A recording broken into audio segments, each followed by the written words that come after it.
Hello, and this is the Middle-earth in Mercia podcast, episode 20, The Battle of Edoras. As usual, I'm your host, Sonny, and I'm sat here today with my co-host. Ash. And as you can see, we've got a bit of a different setup. It's a bit more relaxed than usual. This is something we're trying that's a bit different, but to take you through what we're going to be doing today, obviously, the guest in the room is the War of the Rohirrim. We've got the box set here. We've got the rule books. We've read them cover to cover as best as we can and as much as we can take in. You've had a bit of a gander as well, haven't you, Yeah, Ash? I've started to create some extra bits of content, but we'll go through that in a bit. Awesome. And so we want to give you our initial thoughts in this new format, which I think is going to work really well. Then we've got a bit of a channel update for you. We've both got some sort of ideas about what we're going to be looking to doing with the channel in 2025. That's all really exciting. So please do stick around if you're a subscriber, if you're a new subscriber, if you're considering subscribing. What should they do, Ash? They should like and subscribe. It should be somewhere down here. Exactly. Spot on. That's going to be the channel update. And then off the back of that, we're going to be talking all about tournaments. And I don't think it's a spoiler because it's already out there, but we are going to be becoming TOs in the new year. So that's a big thing for us. We're going to be chatting about that. And yeah, we're really excited for it. But without further ado, let's crack on talking about the new edition. We know that's why you've clicked on the video, so we're going to give you what you want. Ash, which book do you think we should talk about first? The main rules book? Yeah, I or think the we go armies? with the main rules.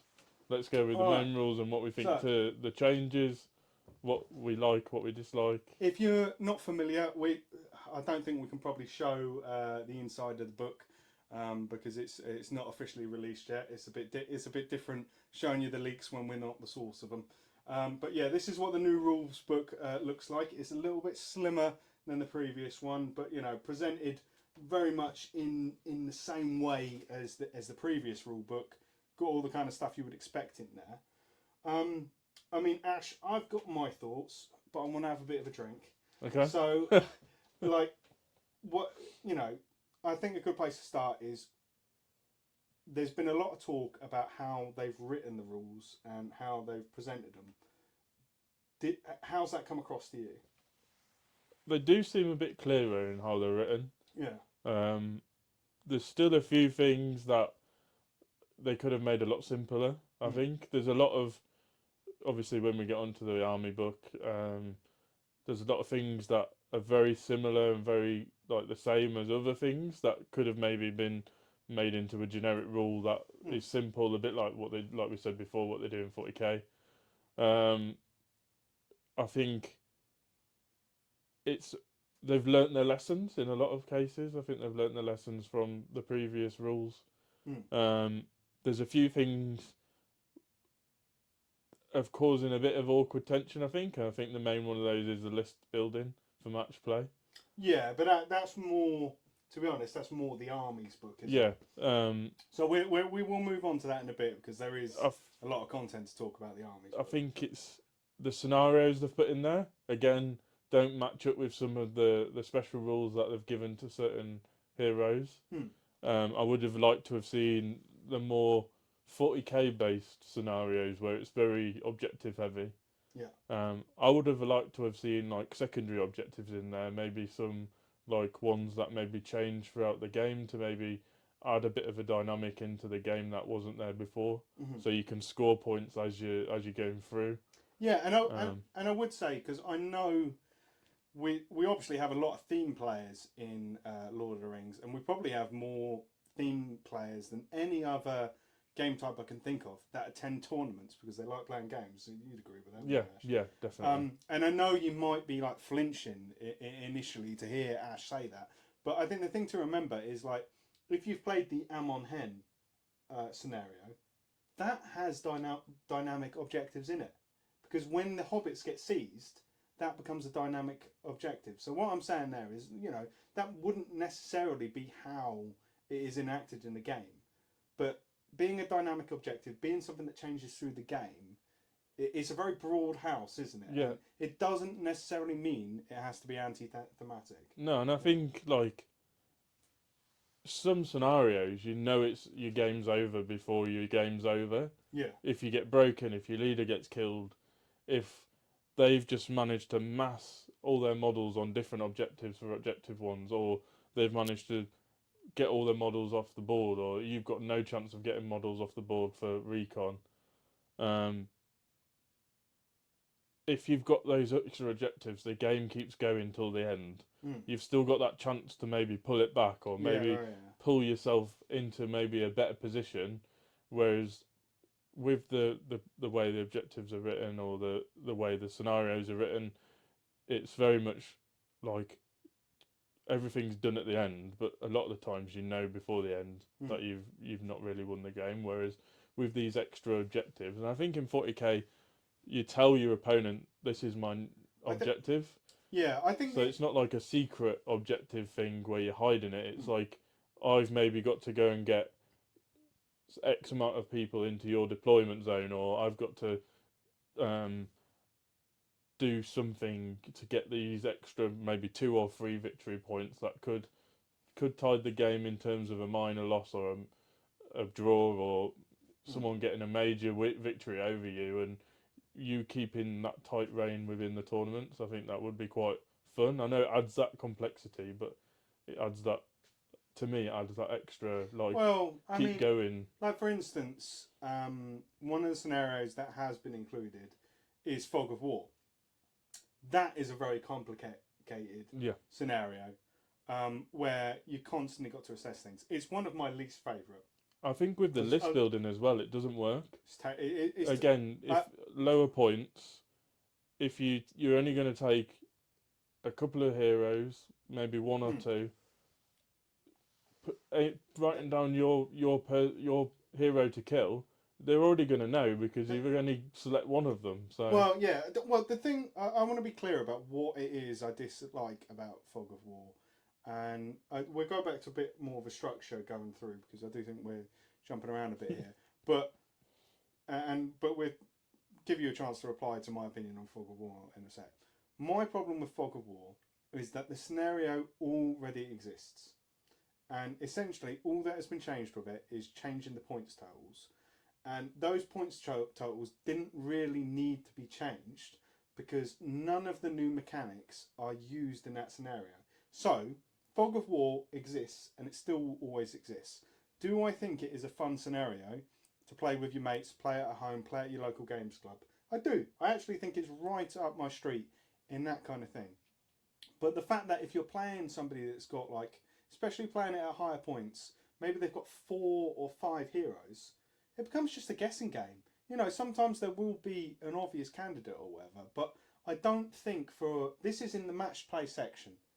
It's clearly written as this is for match play, and that's the intent. I think the scenario should serve the purpose that they exist for, and I don't think it serves the purpose of the match play as we've currently got them. And I do think that is a theme that we will see when we talk about the army creation, that I don't think they've necessarily thought about the purpose they're trying to serve, which is to create, in terms of match play, a fun, enjoyable, competitive environment. And I think too many times they have in this book said, oh, I would like this included, and they've not thought about the overall purpose that they're going after. All right, soapbox away. What do you think on that? And then I'll sort of lead us through the sections. Yeah, I think with your friends, where you've maybe got 800 points. Have you got them? Oh, well, I've got you. Maybe, yeah. It's just you, so I don't like playing you as it is, so no scenario is going to make that fun. It's not going to make a difference. 1,000 points, 800 points, it'll work. Yeah. Look, as we'll go into the list later on, I don't think at lower points it's going to work because you're not going to be able to take enough heroes in some of the lists. It does lean towards bigger ones. Yeah. But let's go back to structure, because obviously I mean, it's just interesting in the Army's book is why we're drawn to that. And I do think more of the negatives in there. But I do have to say, I think if you exclude the scenario stuff, the rules book is really good. So let's. I've got a bit of a hit list of things to talk about on this, Ash. So number one, I think things have been written clearer, and there's been a conscious effort to close loopholes. Do you agree? Yeah, I agree with that. I think Mm. obviously I haven't read it all Mm. because I've been using a bit backhanded techniques Yeah. to read it. But the way it's written, the way everything's broken out, like the shooting is broken out into like the different ways. Like first, you got line of sight? Yes. Mm. Second, can you reach them? It's very like user and new user friendly. Yeah, Isn't it? and I think the line of sight is really well described as well. Mm. How you measure the distance. I think combats, you know a bit more about the combats, but it seems they're a bit more simple to understand. The movement, they've now called it, is it activation? It's You activation. activate your models a bit Activate like Kill model, Team. Yeah. And within that, you can do specific Which- things like cast magic. Which I would say, like functionally, doesn't change anything about how we're playing the game, but it's just clearer wording, isn't it? There's no if and or but about what that means. I think it makes it easier for everyone to understand, so everyone is on a similar field with the rules. Everyone understands it the same. It's you do this, you do this, you do this, isn't it? Yeah. So that's good, and yeah, you were pretty unfortunate in the last edition if you did play somebody that ever did this. Only happened to me once or twice, but you know, with the weird nuances of you're within an inch of my activation, but you can't get to me, so you can't charge that guy.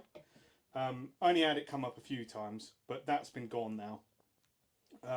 If you can't get to the person, you can ignore their control zone, basically. It's little things like that, and that created like the scenario of which I only saw debated hypothetically. I didn't have this one done to me, but the impassable barrier, where somebody is standing half an inch away from, well, no, 3/4 of an inch away from barrier, so they're not obliged to defend that barrier because you can't get within 1 inch of them, but you can't jump over because there's not enough space. Yeah. So they've now, then in that scenario, they now have a choice. They either have to leave enough room for you to jump over, and on a 2 or more, you can jump over and you can engage them. Yep. Or they need to stand closer, and then they're obliged to defend the barrier. And it's clearer as well on what classes a barrier as a barrier. Mm. If it's below half the model, Mm. it doesn't class as a barrier anymore, so you can fight as normal. Okay, You're not defending a barrier. And if, I mean, for example, that does open other debates, doesn't it? Though? Is it truly half? Yeah.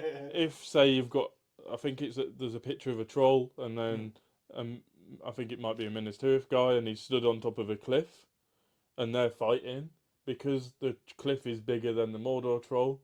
It classes as a barrier, so the guy on the cliff gets like the benefit of being on the cliff fighting the model. Okay. Obviously, that's going to be very. That's something I missed. I think I skimmed over that area because I wanted to get to the more interesting stuff. Yeah. So, but it's like that sort of thing is like, okay, that's a lot more clearer now on.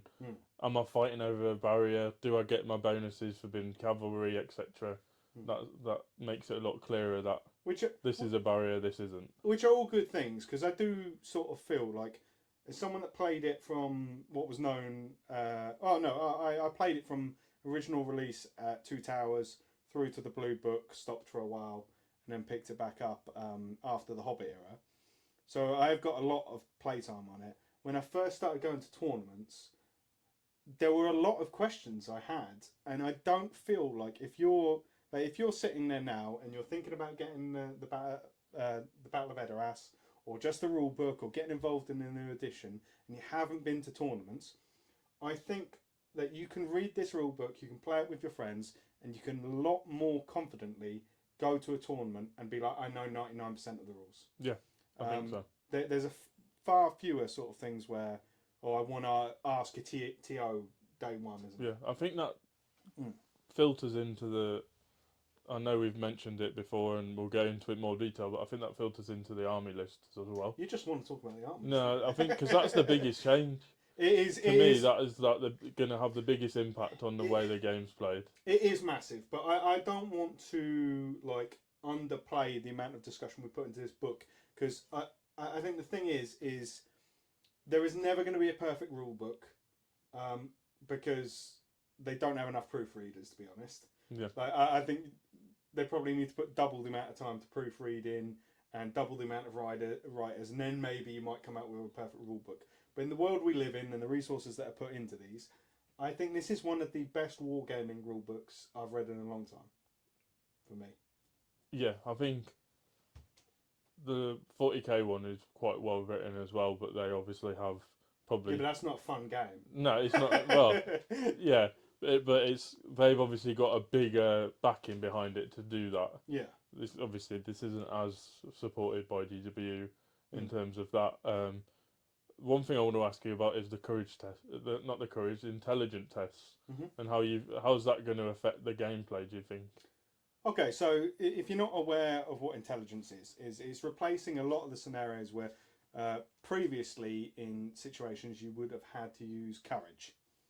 But the thing that you're talking about like charging ring bearers that are wearing rings there, that's a relatively minor change, and that's sort of like, did we really need this? But the thing that it is fundamentally changing the game is that it is used for picking up objectives. Yeah. So when you're seizing something or you need to dig something up, and with the scenarios we've got at the moment, that's not a big effect. But what I would like to see that used for is in future, maybe, in the scenarios where you turn the token over and someone, it's my objective, and then someone needs to go in there and do something to activate it. That could be so massive. Yeah. If you've got to use the intelligence, because that's what it's for. So all we need is a scenario to support it. That could be so massive, because what you're seeing at the moment is, sometimes you have got a character that's an absolute beat stick, but they've got a terrible intelligence characteristic. And I just think that's a whole new dynamic to the game. It's a whole new dynamic to army writing in this edition. It's part of why I'm so disappointed with the scenarios, because we've got these cool mechanics, and we're going to move on to dominance and talk about that in a minute.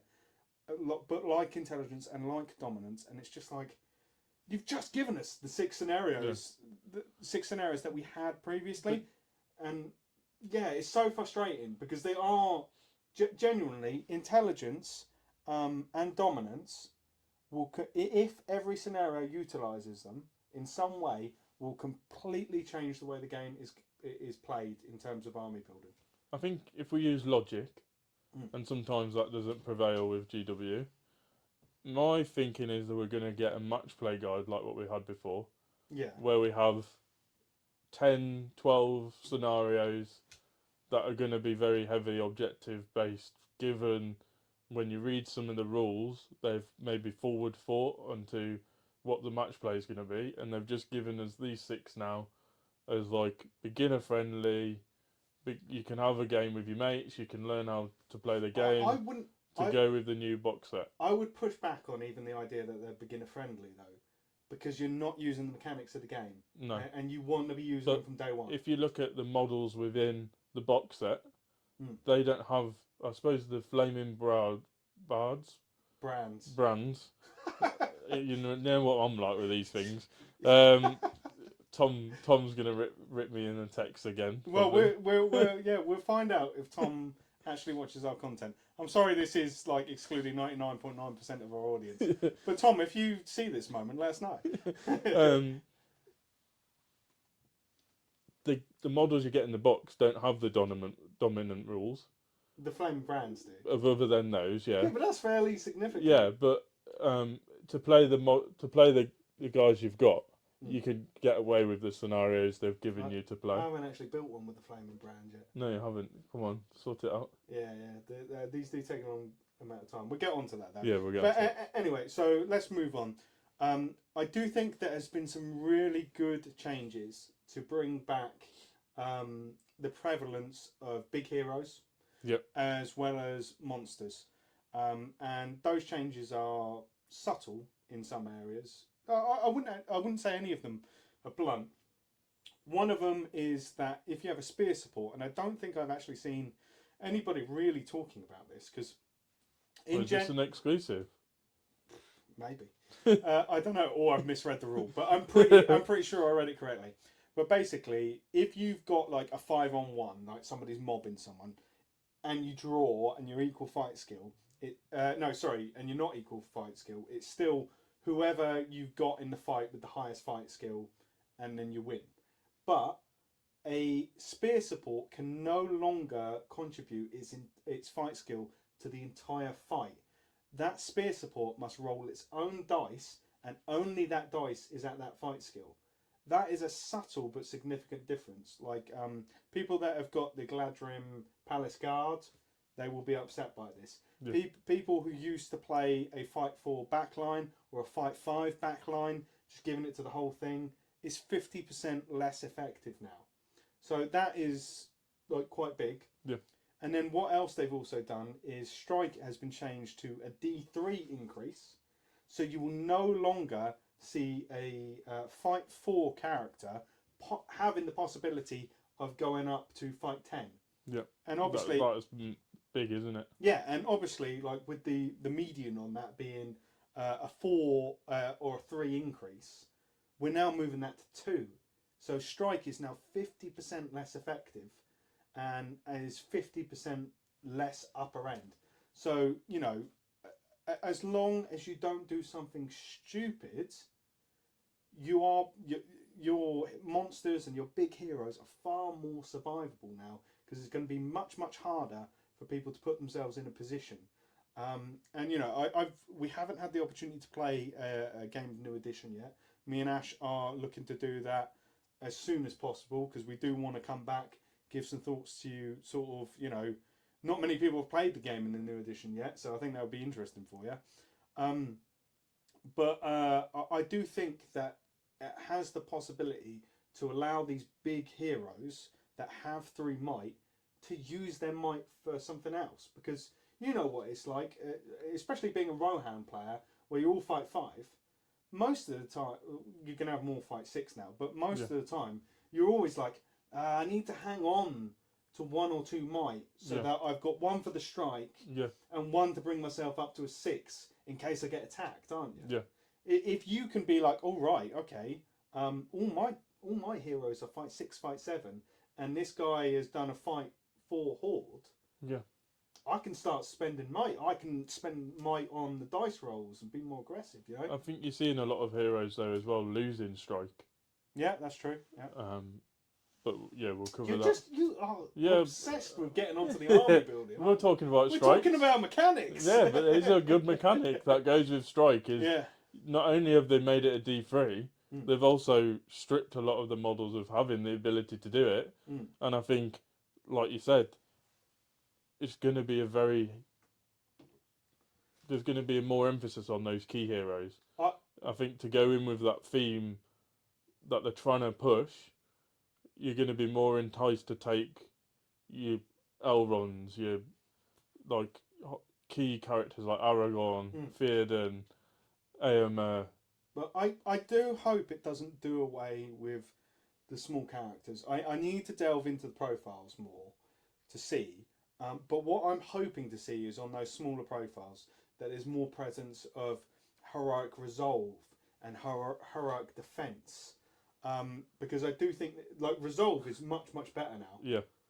Like if you're a breaking army, like I don't know if there are any orc characters that have heroic resolve, because it kind of does feel like a good character. Yeah. Sort of thing. But I think if there are some orc characters out there that have got heroic resolves, maybe the shamans when we see them. Yeah. Like maybe if you forgot. That's another thing, isn't it? We haven't got that key additional book of those things like the shamans. That could be so pivotal though. Like if you're an orc hero, an orc player, and you've broken, being able to throw up a heroic resolve now would be massive. I mean, I can't remember all the details, but essentially what that is going to allow you to do is pass all your courage tests around you, and it increases your stand fast as well. I think to 12 inches. I might be wrong on that. Don't hold me to that. But it just makes your stand fast ability really, really effective for a turn. And if you are working with Courage 2 models, who are now 8+ models, yeah, that's going to be really effective. So yeah, that's really good. Let's think about. Okay, so we're talking about dominance. This is a big thing because it is included in the War of the Rohirrim box set. So your tribesmen, they have the ability for 1 point to have a flaming brand. There are other models that have the ability to have dominance, but what it effectively means is that you can have, with a flaming brand, this 6 point model can count as 2 models for objectives, which for a 6 point model is massive, isn't it? Yeah. It does have some other abilities as well, which just like flaming brands are, they're in this season. I think if people are playing Dunman, the new fashion. Yeah, you're going to be seeing a lot of them because they do terror and other things. But we'll leave that for another time. But also on dominant, it makes sense on bigger models as well. More like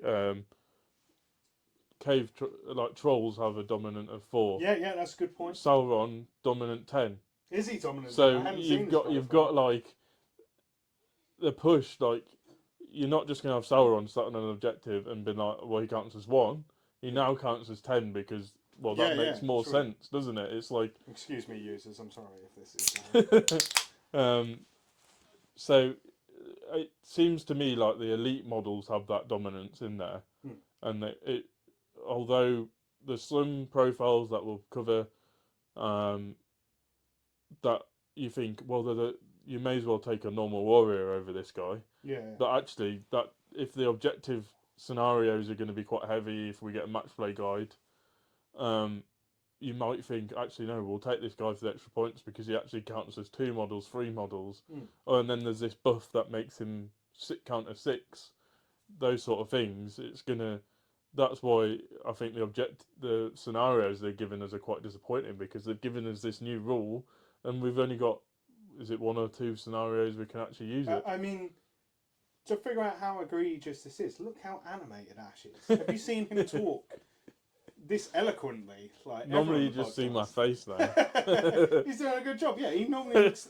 I've said that he normally looks like he's asking you for his mobile phone. But look how passionately he's talking. Like you can tell this is an issue. It's a good issue. Yeah, I mean, in summary, I think what we're saying is the opportunities here for such a good addition for possibly 4 or more years is awesome. The core rules are really good. Yeah. I really, really do like them. I mean, there's some stuff that has been added in with the monsters. Like, I don't know if I told you this, Ash, because I said I've been holding back conversation with him. But if you, so say you've got 4 guys fighting a Mordor troll. Mordor troll wins the combat. He has 3 attacks. He decides he's going to strike 3 individual guys, try and kill 3 of them. He kills the first one. And that first one has a spear support. We say they all had spear supports. He kills him. If he kills him, it gives him a free hit on the spear support. Okay. So just whacks him. So he's up to 4 attacks. If he kills the second one, if he has a spear support, it lets him whack him as well. So and so on. So suddenly, if you've got pikes as well, it applies as far back as they go. Yeah. So you could potentially have a 3. Obviously, this is very optimistic dice rolling, but you could potentially have a 3 attack troll who's fighting 3 guys with 2 spear pike supports on both of them, and he's killing 9 people. I know that's not going to happen realistically, but it's now a genuine question of, do I pile in on this troll, or maybe troll captain who's got might, maybe he's got strike as well. Although they're up to fight 8 now, a Mordor troll chieftain, so probably not going to need it. Is a serious question of, do I pile in on this guy? Like, they're a lot harder to handle. Like, barges stayed relatively the same, but if you put one guy into him, he is just going to barge, and then you're going to have to deal with it then, and he's going to choose where he goes. So it's a much bigger question of what are you going to do about this monster? There is a lot of rules like that now. I think Sauron has the same thing. I don't know if I think he had it before anyway, but he can attack everyone in the combat, including the supports, up to pikes, if he chooses to do a certain attack. Have you been checking out Sauron? Yeah, well, I'm on the Mordor part of the analysis. Okay, I see. So yeah. Ashes, we'll talk about it more in the channel update, but we're looking at doing deep dives and things. There's there's so much room for interesting content now that we have new content. So we'll talk about it when we get to it. But in summary, I think what we're saying, for me, you know, it could be even better. You know, nothing is perfect. I'm not saying it's perfect. If it wasn't for the scenarios, I would give this 10 out of 10 as a rule book. Personally, because of the scenarios, I think it does pull it down. How much is... It's only a few pages in the rule book, so... And we can make our own scenarios. Yeah. That is one thing that's great. I mean, when we host tournaments, we're probably going to choose the more favourable scenarios. Sorry, I've been drinking. and if I have to, I will write others. I think I give it an 8 out of 10. And the only reason it is losing points is because of scenarios. What about for you, Ash? I think, yeah, 8.5. 8.5, even higher. The one thing that is really griping me, and it probably won't gripe a lot of people, Mm. the picture on the front. Why is it not War of the Rohirrim picture? Mm. Why is it the Fellowship? I mean, it's pretty iconic. I know it's iconic, but they're releasing it with this nice box. Let's at least put that picture on the rule book. Before I forget though, so Ash's score 8.5, mine 8. I just want to say, can you pull that out? Yeah, okay, there we go. What an absolutely beautiful booklet. Exactly, look at that picture. That should be on the main rule book. It's gorgeous. Yeah, but like the quality of the print of this, like, yeah, it's phenomenal. Like, and you've got a nice summary thing on the back. Oh, okay, I'm giving away spoilers there, but I don't think they can really see. Yeah, you've got a nice summary thing on the back there. It's absolutely gorgeous that came with the box set. Yeah. Have you seen that? Yeah. And it's got the nice yeah, we were saying that this is really needed. Mm. I don't have to keep... Oh, no, there's a quick reference sheet. There's a quick reference sheet as well. There's also a quick reference sheet that comes. I'm going to get it laminated. I don't want it to get destroyed. It's a wonderful booklet. Like, their print quality's really gone through the roof. And you can't actually see it here, viewers, but up there, out of shot, do you see that print above me? Yeah, that's nice. That came with it. Really nice. It's very much like... now when you buy a 40k box, like when we got Leviathan, you got the nice prints with We've that. got a few of them in this one. Well, you've got 3 up there. I didn't keep Scalper. The scum of Games Workshop you are. I wanted an entire Tyranid. Did you? Yeah, I do, but it's in grey shade. All right, okay. Anyway, we're going off on a bit of a tangent. So. I do not have the army book of The Hobbit because I didn't want it, and we did have to pay for these. So, you know, like, it's limited the information we have on The Hobbit. Yeah. We'll be relying on Ash. But again, I have read through the Armies of the Lord of the Rings. I think my dog has scratched the book there, the little kid. The Armies of the Lord of the Rings, I have read this cover to cover. So yeah, I think it is about appropriate. I think you need to like get a new hobby if you're reading that many books cover to cover. I just the night I got them at the weekend, I read them for about 4 hours straight. I wanted to know what was in it. I'd stayed away from, like, I know we did our sort of spoiler episodes and things, and I thought they gave a really nice taste, but you know. From other sources, the entire rule books dropped, didn't they? Yeah, and I was sending you... Yeah, and... bombarding you with sneak peeks. I mean, yeah, it's a perfect example of 2 different types of people, isn't it, with you and me, is that Ash was like, oh, I want to consume it. And for me, it was like, I've had a taste, I did want to taste, and I did enjoy doing those spoiler episodes, and it was exciting. It got me excited for the new edition. But, like... I didn't want the entire thing, and if you are waiting for your delivery, whenever this video drops, it could be as little as 5 days until you get them. I would say wait, just wait. These are really nicely printed and presented books. Let yourself enjoy it, or be like Ash and spoil it all before you get it. Anyway, okay. We are really rambling. You're going to have to keep us more on track. Like, okay. It's turning into a drunk cast. Yeah, you... 2 beers deep already. I'm on the coke because I got to drive home.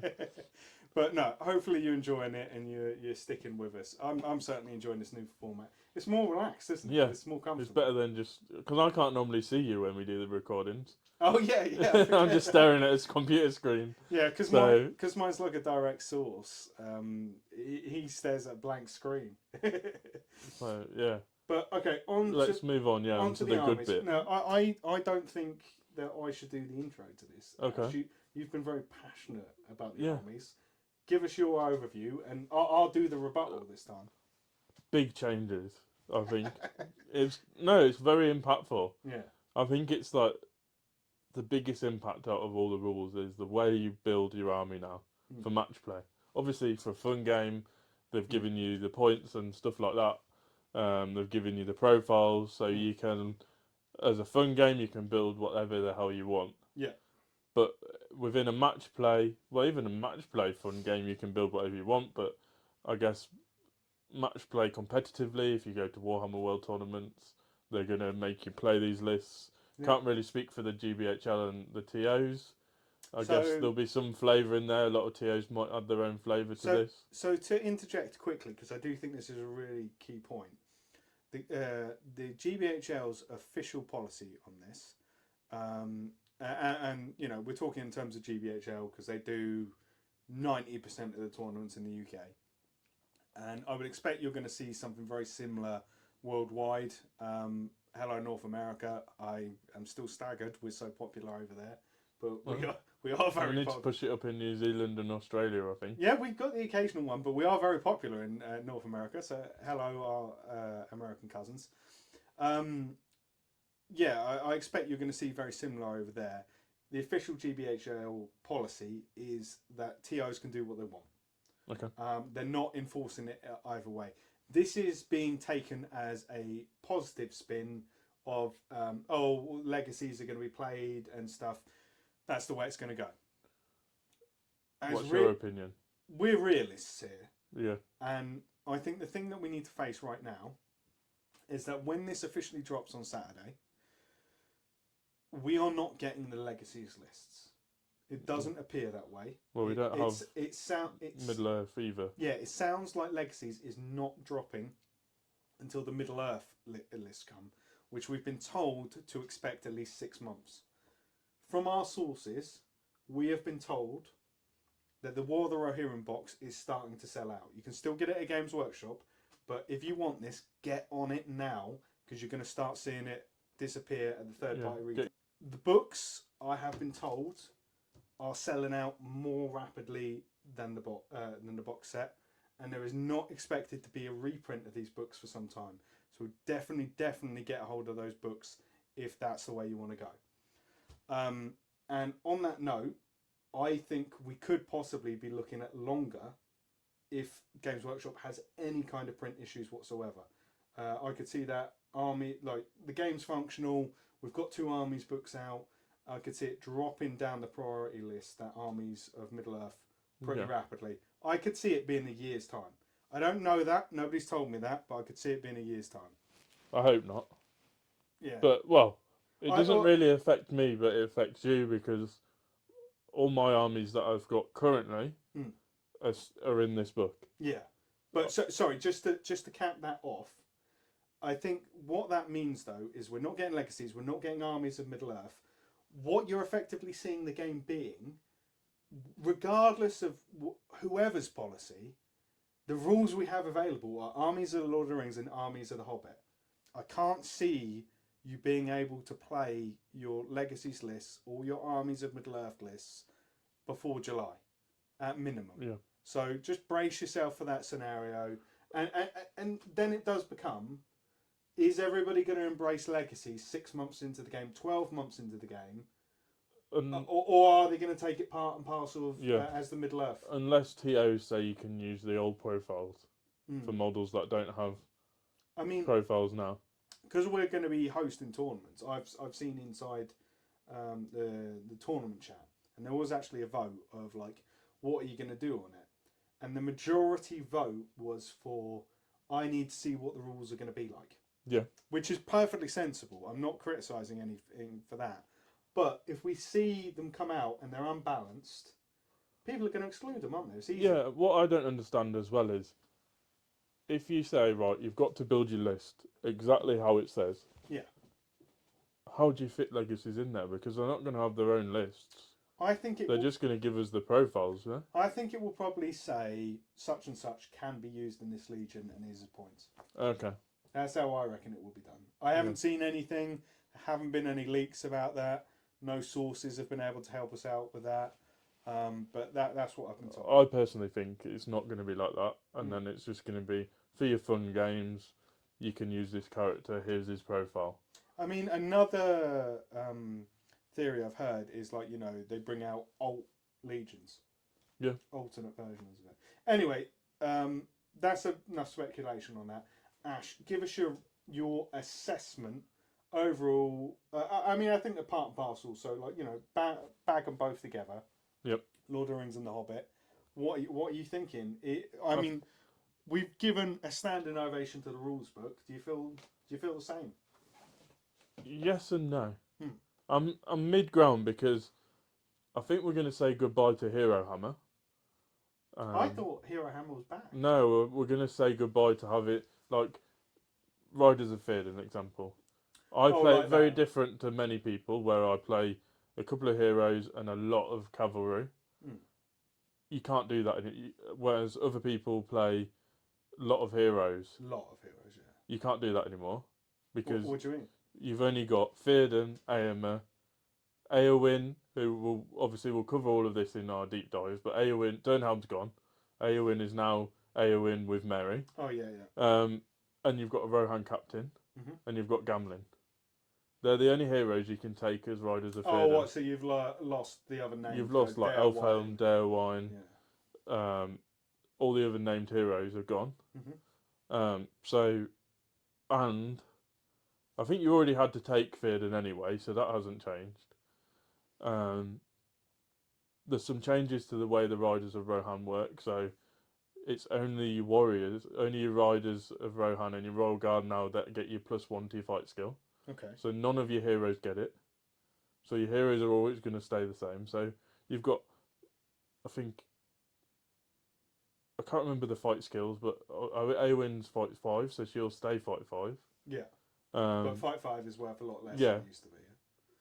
Whereas a Royal Guard on the charge is going to be fight 5 as well. Oh, is it? Yeah, because I mean, it's like baked into the base profile now that. Oh, okay. I remember you telling me that the heroes don't get the bonus. Yeah, because it's baked into the model's profile. Yeah. Do you think that was massive then for them getting a bonus? I think so. Yeah. You imagine you were getting a fight 6 Éomer, which that is massive. He's fight 6 naturally now. He's fight 6 naturally now, yeah. So some of them have gone up. Theoden hasn't gone up, so you were getting a fight 6 Theoden, whereas you won't now. Yeah. All right. And Éowyn obviously was going to fight 6, which was massive because that meant she was.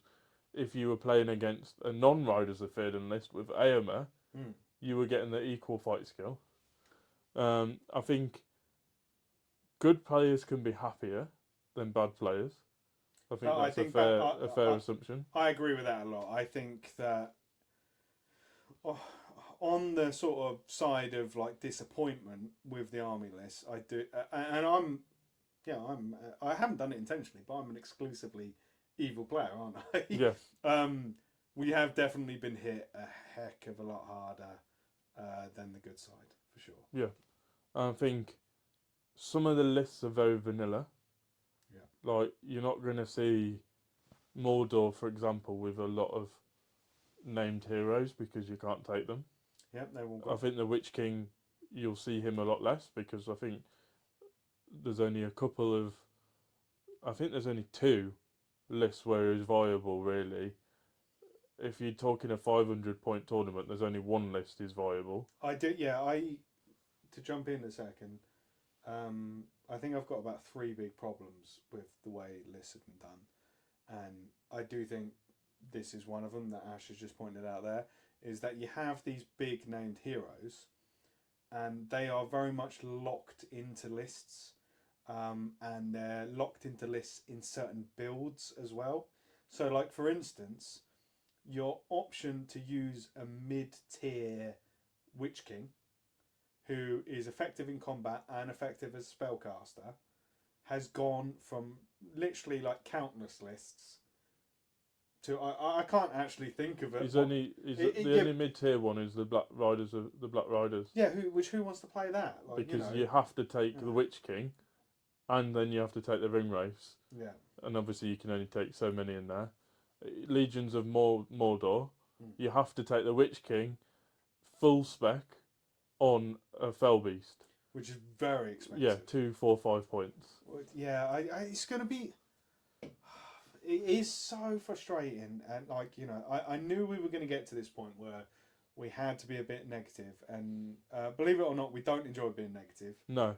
You know, when people sort of say to us, "Oh, you're being negative" or whatever, we're not doing it for no reason. We are tournament players, we're casual players, we're fans of the game.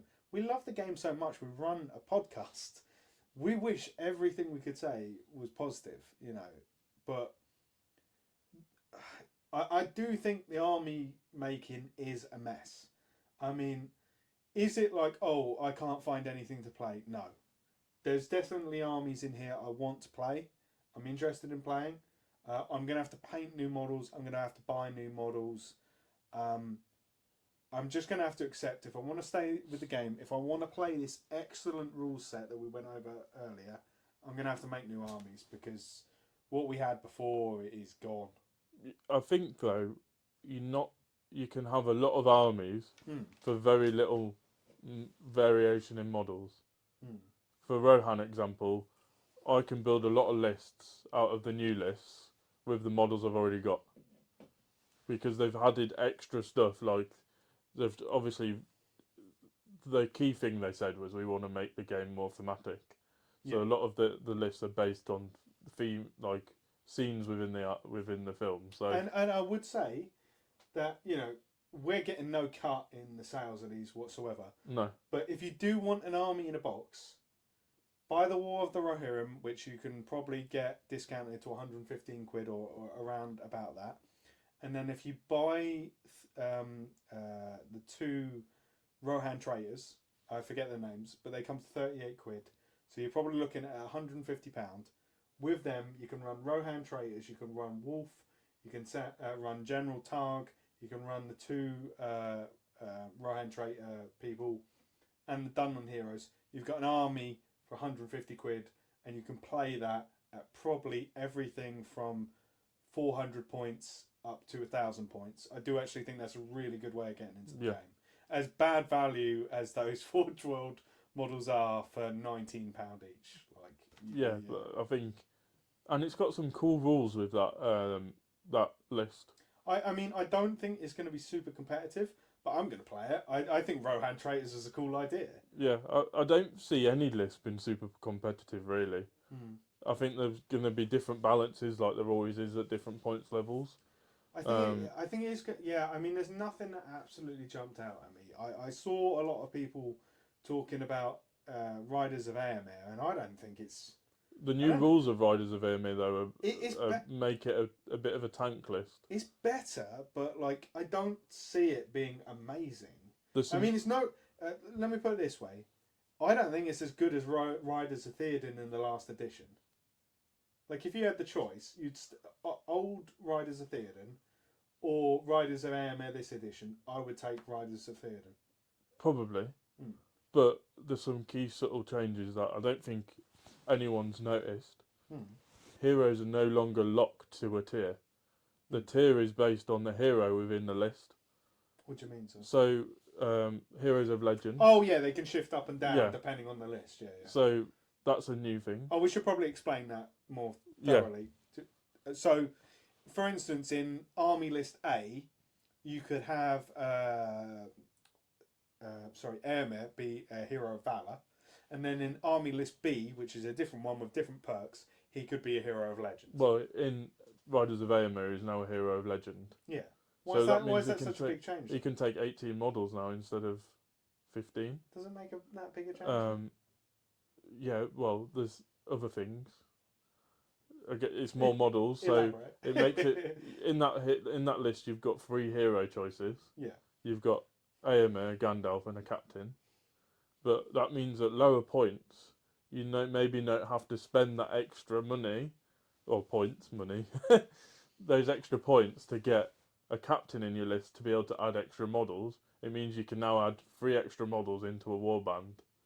So you can build bigger lists for your points. So let me point out one of the problems that I think we have with this list, and is sort of a generic problem that we see across the armies, is there was a lot of talk about, okay, we're going to spread out fight skill, move it about, and they have, but the shift that they've gone for is all between, for warriors, is all between 1 to 5, and then all the heroes that are named have basically gone up 1 step. If you can think of a big name hero, they've, in general, I'm talking blanket here, but in general they've gone up 1 fight skill if they're a big named hero. Some. In general, like Airmen, Yeah. at Theoden, they've all gone up 1. Yeah, I don't think the Orc ones have changed. Yeah, but they're not big name heroes. Yeah. They're not like Gothmog hasn't changed. They're not. I don't know what the word is for a supporting protagonist, but they're not.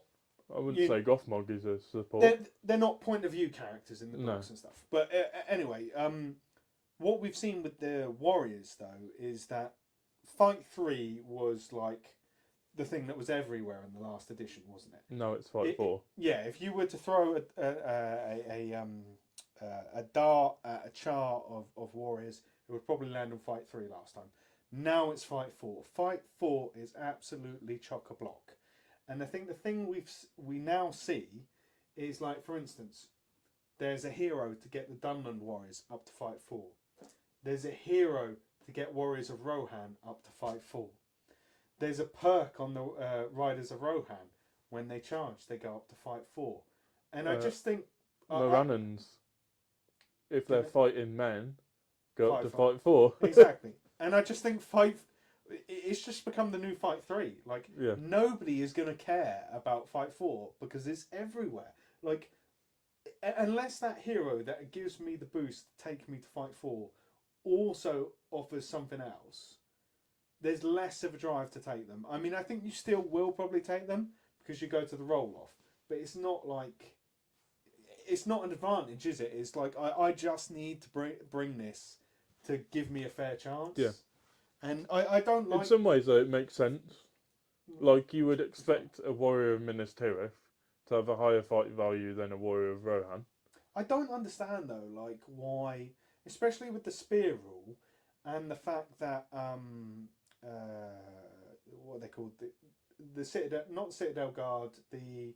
Guard of the Fountain Court. Guard of the Fountain Court. One of my favourite models from when I was a kid. I do think we've seen too many of them in this edition because I mean, in the films and the books, it sounds like there's 50 of them, maybe at most. Like, you know, they were the elite, and the elite. Why are they Fight 4 though? I think they've got dominant. That's what makes them. Yeah, well, it's called dominant. Oh, is it dominant? Yeah, sorry. So they've got dominant too. So that's like why I'm thinking maybe we're going to get more objective-based games in a match playbook. I mean, I do hope you're right. It's why they've got that. That's why you would take them, because you can sit them on objectives. I think they probably have no, they don't have a higher defense, do they? They probably do have a higher defense because they've got heavy armour. They're D6, but you can't give them shields no more. Yeah. I wish they did still have access to Fight 5, because I think the fact that you have to bring down a 4, the fact that it doesn't give it to the whole combat, I think it could have still worked. But that's individual gripes.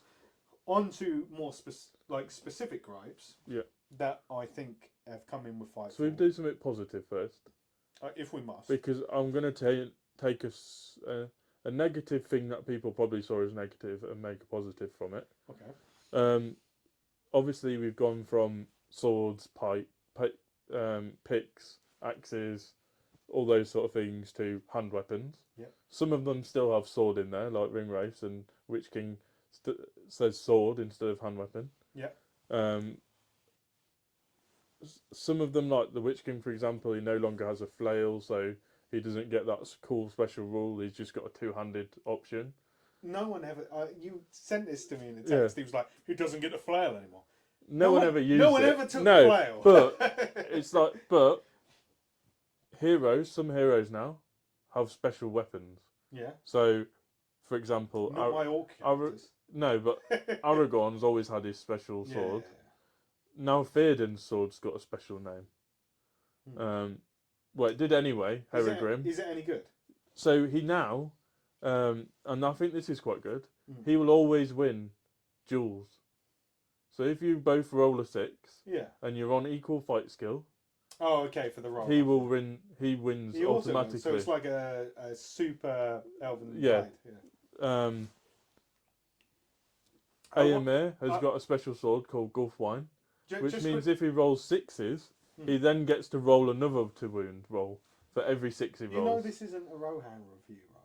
No, but the viewers would like a balance. It seems like Rohan are the only ones who've got these special rolls. I'm sorry, I asked him to come in here balanced, but we just can't get him to stop talking about Rohan. No, but I haven't looked too much into other lists yet, because there's so many to look at. There's so much to look at.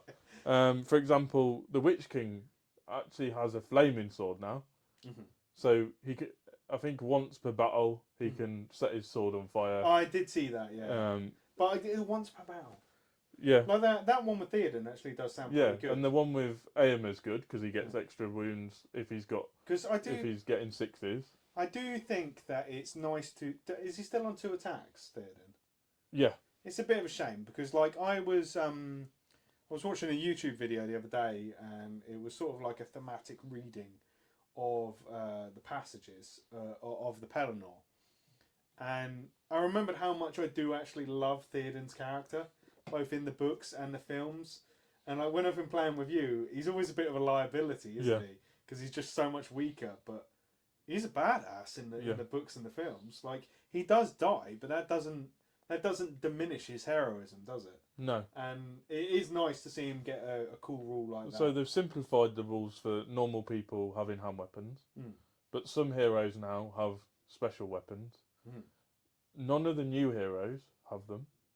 Well, none of the new good heroes in the Rohan box have like a special weapon. They've all got special horses. They've got special horses, and that's a new change. Do you like that though? I don't like the fact you pay 20 points for a horse that's got these special powers. For example, Snowmane, Theoden's horse. Yeah. He gets to re-roll courage tests when charging. Now, when he's mounted. Yeah. Because Snowmane's meant to be like a fearless horse sort of thing. Aragorn's got Brago. Yeah. Who is also Theodred's horse. Yeah, because do you not remember in the they gave him extended edition, Yeah. So Brago gets something you can't be knocked prone. If you get knocked prone on Brago, if you get a 6 on Throne Ride, you stay on the horse. You stay on the horse. Yeah. Which is cool because you can use might on it. Yeah. Éomer's got Firefoot, who gives him 12-inch move. I mean, I think the 12-inch move thing is my least favourite. Yeah. Because there's been a lot of talk of like we wanted to make this more appealing to new players. How annoying is it going to be for new players when they measure out 10.5 inches and be like, I'm safe? Yeah. And then there's all these 12-inch. There's loads of them now, aren't there? Yeah. What I would have liked to have seen is heroes that don't get a named horse. Cheaper, yeah. 10 points still. I mean, we spoke about that in one of our spoiler episodes, didn't we? About the fact that a hero horse has gone from... Because it's 10 points still for warriors, isn't it? Yeah. And now if you want a horse for a hero, it's 20 points. I mean... Let's talk about that for a moment, because we it's always interesting about how it's going to affect the game. Do you think we will see more heroes on foot? I mean, try and separate yourself away from Rohan for a moment. I know you're going to take your horses, but imagine you're a Mordor player. Imagine you're a Minas Tirith player. Do you think you'll see less heroes on wargs and horses? You don't. Sometimes you don't have an option. You have to take them on the horse. Yeah, but okay. Oh, okay, if you have to take them on. Yeah. But if you don't. Do you think people will seriously think... Because I do think, if I'm right... I don't think the benefit's there. For those 2 attacks, what's the point? For that extra attack? It's the knockdown, though, isn't it? It's the knockdown. The knockdown, yeah. I guess there is that. But 20 points. I think the thing for me is if I was writing a list, hypothetically any list, and I had 3 heroes, and we're working at 600 points, say, and they could all take wargs or horses, I think I would seriously consider not putting 1 or 2 of them on a horse. I would put the most fighty one on a horse. Yep. To save that 40 points, because 40 points is a lot of orcs or a lot of warriors. It's a big difference in the list, isn't it? Yeah, definitely. And take Gothmog, for example. Would you take him on a warg anymore? He's lost the ability to strike. Yeah. That's a big thing. Shall I find out how much his warg is? It's 20. Are you sure? Yeah. Is it worth checking? Check it, but it's Okay, definitely 20. okay. I was looking at it today. Let's have a look, because I do think that's interesting, because he's probably one of the lesser value ones here. All hero mounted options, other than I'll make sure I'm not flashing the profile. other than I don't want to get sued. the Fell Beast, an armoured Fell Beast, which stayed at 50 and 70, so they didn't change. It's so expensive. Yeah, and that's why, like, Legions of Mordor, do you take the Witch King? Okay. 245 points. I've got Gothmog's profile here. Yeah, you're right. A warg is 20 points, which here's 120 points. Like Ash is saying, I think this is a good example. Like I say, I'm not going to show the profile. We don't want to risk the video getting taken down. But he's fight 5, strength 4 still. He's D6. But he's gone down to 2 attacks. Still retained his 3 wounds, 3 might, 3 will, 1 fate. Heroic defense and march. So yeah, and he's still got his master of battle, but it's on a 2+ now. Which yeah, that was another thing. It he used to have it all the time. Now it's a 2+. And you were talking about a lot of rules being baked into profiles. The Age of Men is over is now baked into his profile, and the Time of the Orc has come is also baked into his profile. Yeah, so which was his. They were previously Legendary Legion rules. Which now his Legendary Legion has some new rules. Yeah, so well, it's not Legendary Legion, but the list that you would probably take Gothmog, which is Army of Gothmog. He can still take a shield, which gets him up to D7. That's quite nice. Because he has it. They have the model for him with a shield. I don't know. Yeah, I mean, I think the thing is on his fight 5 and no strike, he is a bit vulnerable to heroes, isn't he? Yeah. I don't know. I mean, him charging in on his warg, 3 attacks, still pretty potent against troops, though, isn't it? But 20, like, he's already quite expensive. I mean, how many? That's. I think he's gone up in cost as well. Let's think about it realistically, though. That's 2 Moranans with shield and spear. Yeah. So I guess. I think he's also a hero of legend now in his own list. Wrong bit. Is it? Yeah, that's good. But let's talk. Okay, you've had your chance to talk positive. Okay, you talk the my negative. viewers. Our viewers, I should say, not my viewers. Probably your viewers. Yeah, maybe. Okay, the segment of the viewership that I appeal to. If there's any out there. Yeah, all 2 of you. Comment if you are a Sunny fan. No, the people I do, and I say this as somebody that hasn't played them, but I was thinking of creating an army, and I probably still will. I do think that Isengard are the biggest losers in this edition by far. They've stayed at fight 4, and their heroes have stayed at fight 5. Those 2 things alone would have been like big impacts if I had nothing else to tell you, because of the fact that fight 5 is now crowded. I'll be making sure that's still here when you leave. Fight 5 would be absolutely crowded with heroes, and fight 4 is absolutely crowded with troops. But it's also the fact that they've stayed at the same points. So now for an Uruk with a shield, you're still paying 10 points. And it just isn't the same 10 points that you were getting before. Everything else has stayed the same. But when you compare them to a Warrior of Minas Tirith, which, if you can get the points, I think is 1 point less with a shield at 9 points. Everything else is better in the profile now, or the same, apart from the fact that they don't have strength 4 on. That's the only advantage that they have. They don't seem to have messed with the strength values too much, so you are still getting that value, but they're just not worth 10 points anymore. And there's so many comparable profiles now that you can compare them to, and they don't have the strength 4, but they've got everything else, and it just feels grossly unfair. That said, I do think there are two really, really viable legions for Isengard, but they both rely on taking Saruman. And Saruman was expensive in last edition. He's still expensive now. He's excellent. He really, really is one of the absolute S tier spellcasters of last edition and this edition. But I think the thing, as like, you know, for me and Ash, I know he's completely left us right now, but for me and Ash, and most of you guys and girls that listen to us, you know, we're all about one day tournaments, getting the most out of tournaments, and you know, we're competitive. We want to win, but we're not going to 20 tournaments a year. It's about getting the most out as we can, and part of that is wanting to play 4 games in a day. And what's the upper limit of 4 games in a day? 650 points at the moment. We'll have to see, you know, whether it becomes you do have to pay the hero tax, and maybe that gets pushed up to 700. But I just wonder how many of these armies we've got in the book are going to be viable for one day tournaments and are going to be viable for people like us and like yourselves. And I think we're going to see a shift in the points levels of tournament. You think it will change? Yeah, to accommodate these lists. And I know you were saying... But will the time of games... Like, are we going to need 2 hours for a game? I don't think so. I think you could play a 650 point game in an hour and 40. I mean, I think the true trial is going to be, do we see like a list that takes a 200 point hero, takes a 100 point hero, and then is, what can they realistically get up to? So we'll say 18 plus 15, we'll be generous on that. So that's 23, 33, plus the 2 models, 35 models. 35 models at 600 points, 650 points.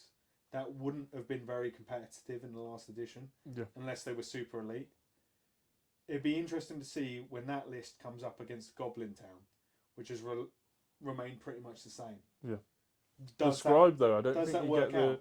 the additional goblins anymore. Oh, good. That was bloody horrible. We'll have to check Is that. Is that a swear word? Are we allowed to say it on YouTube? You say about Isengard and how, like, the characters. Yeah. For Ugluk, you're paying 75 points.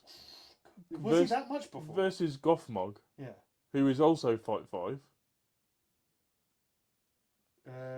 Gothmog, remind me. Gothmog. We just talked about him. No, he's 120. Yeah. Who's Fight 5. Oh, okay. I'm and sorry, that was the has the same amount of attacks. Yeah. But Ugluk also has the ability to strike. But Gothmog is more positioned as a buffer, isn't he? Yeah. He's the buff the Morannons. But I think he's also got a new... I don't know if this is a new special rule, Head Taker. Where he can also pass a courage thing. No, that looks like meat's back on the menu. Oh, yeah, sorry. He can auto pass a courage test, but he can now also... I don't think this was there before. Sorry, I'm reading the wrong one. Looks like meat's back on the menu. Mm-hmm. If he kills an Orc Warrior in 2 inches from him, he can get anyone within 6 Uruk-hai models get Fearless, which I think that's key, because Uruk-hai that's true. struggled with that. Yeah, but you've got to kill a model to do it. Yeah, but an Orc Warrior model, 5 points. Yeah, if you haven't given them anything. Yeah.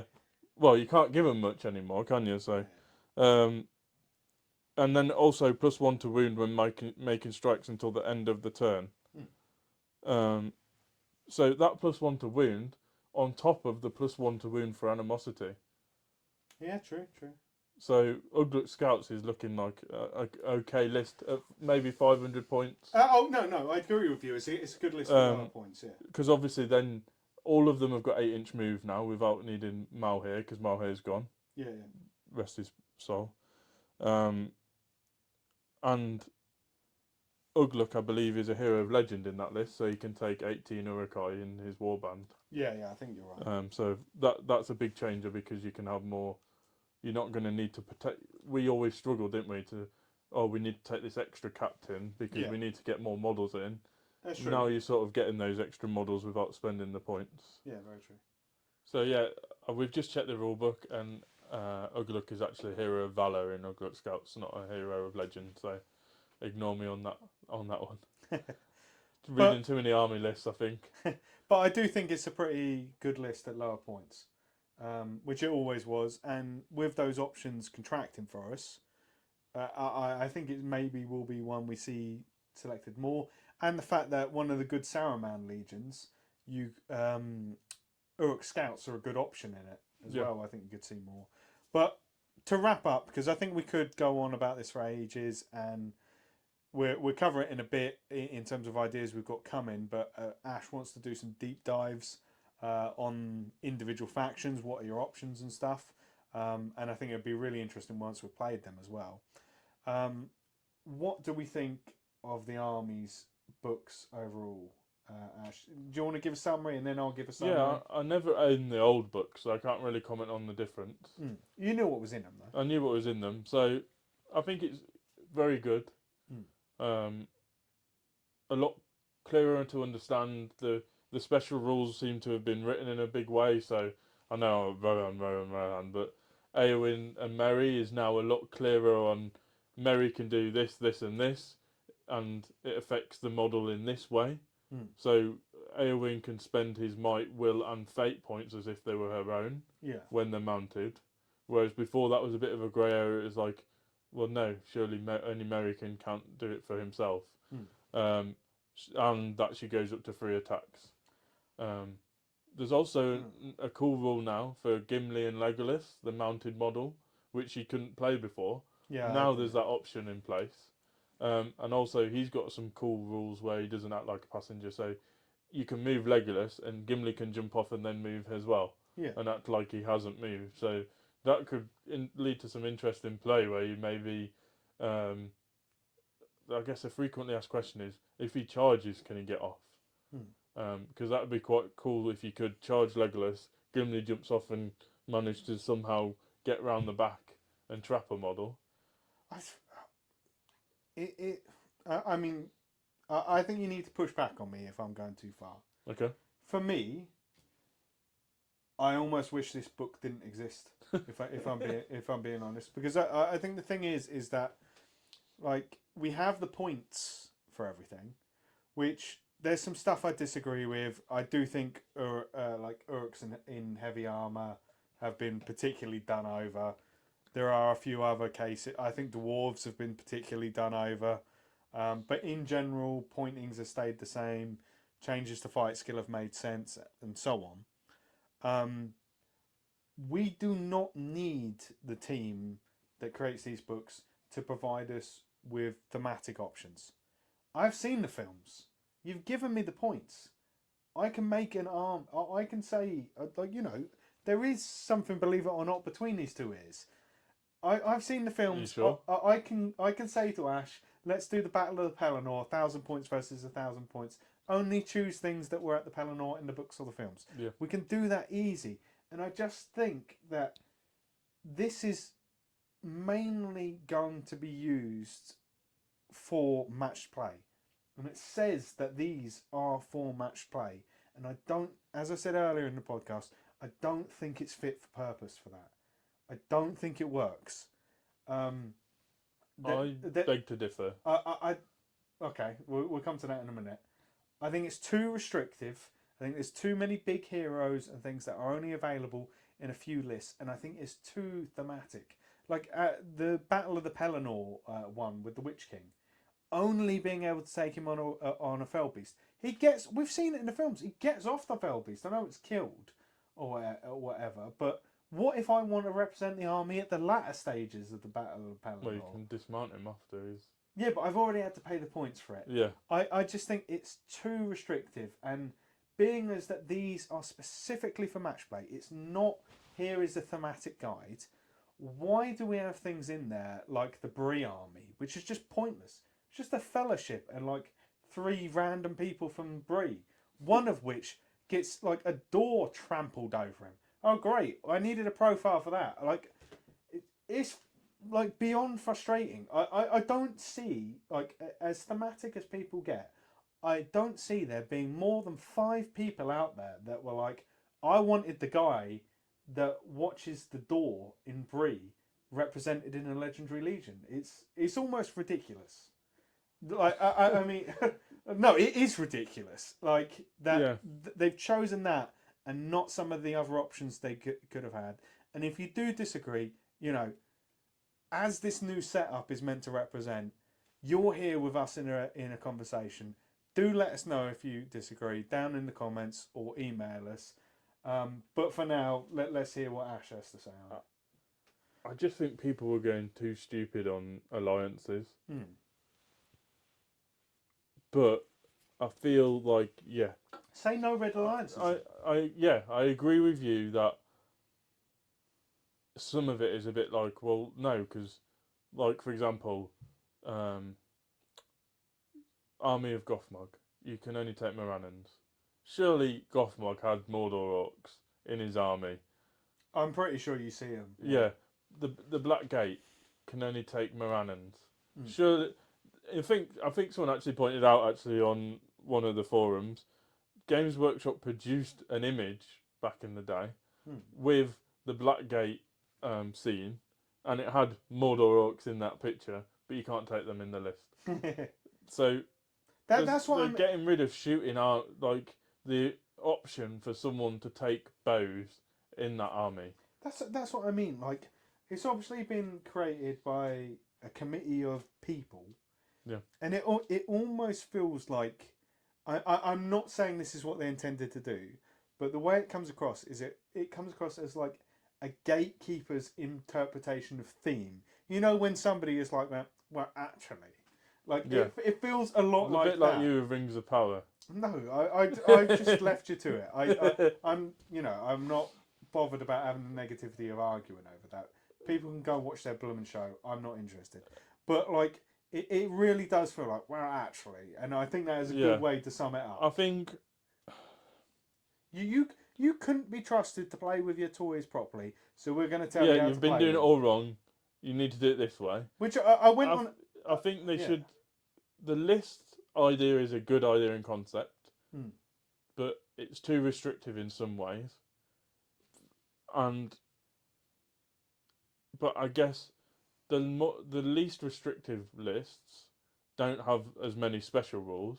I'll put it this way. And you don't have to take the Witch King on Felbeast in that list, because you don't have to take the Witch King at all, because there's no restriction to say you have to take the Witch King.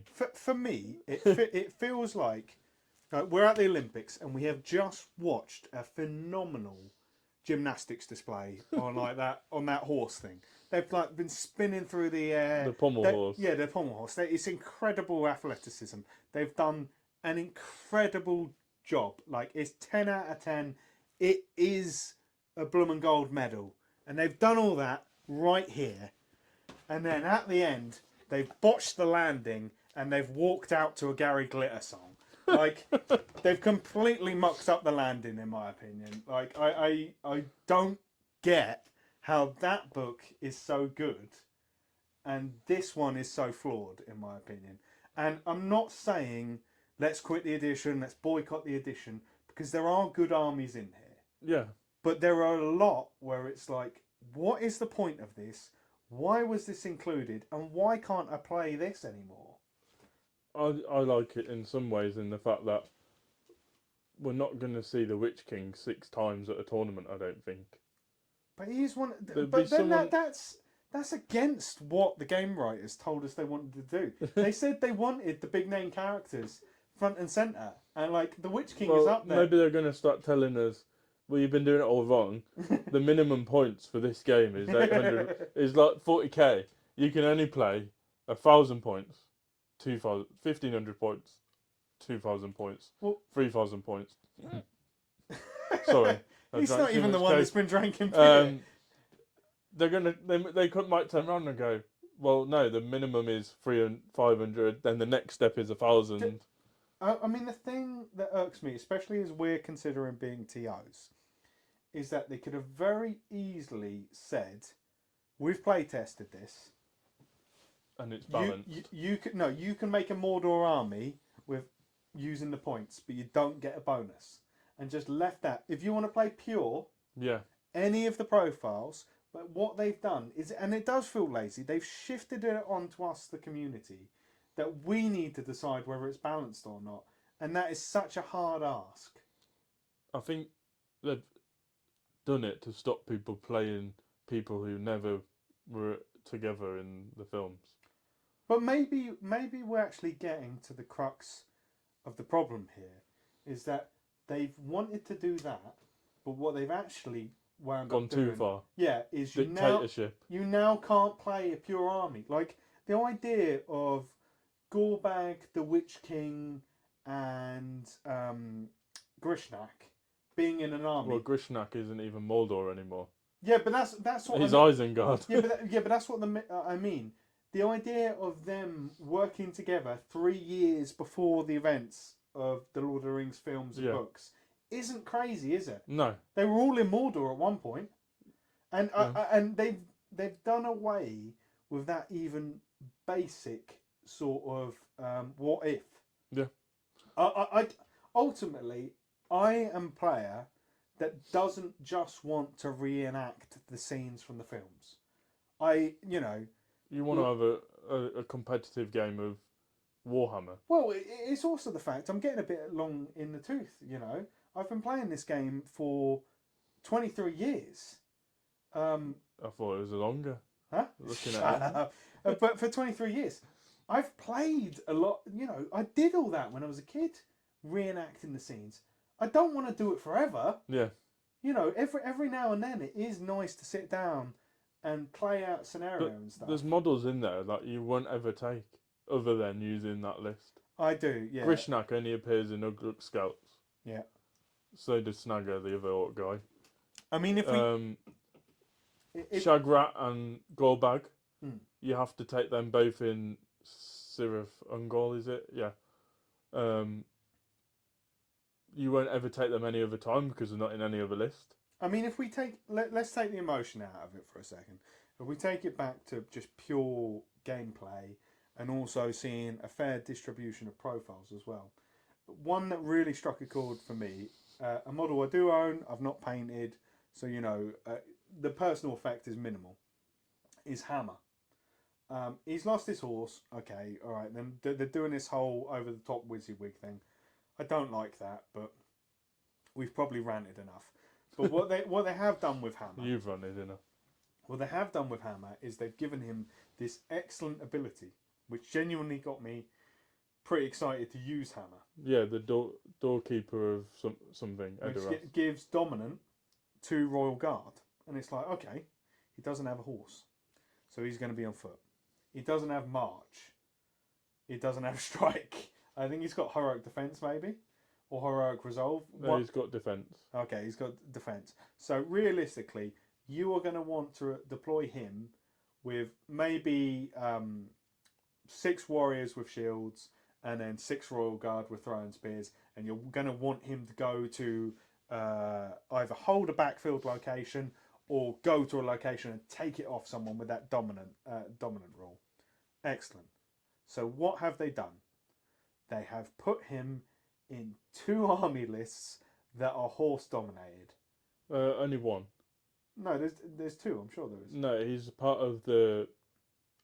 I don't think it's Legions of Rohan, but something army. He's in the army of Rohan, and he's also in the ride to Helm's Deep. But you don't have to have horses in the army. Yeah, okay, but I'm just saying he's in army lists that are horse dominated.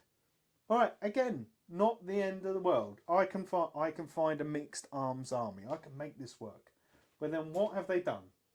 They have given us 6 scenarios where for 3 of them that dominant rule doesn't matter 1 iota. So are you really going to fundamentally change how you've built your army for 50% of the time? And that's what I'm talking about when, like, those of you who have had discussions on the GBHL or on Facebook elsewhere about the fact that you can't bring in a rule for a character like that fundamentally changes how you create that army, and then it's not effective half the time.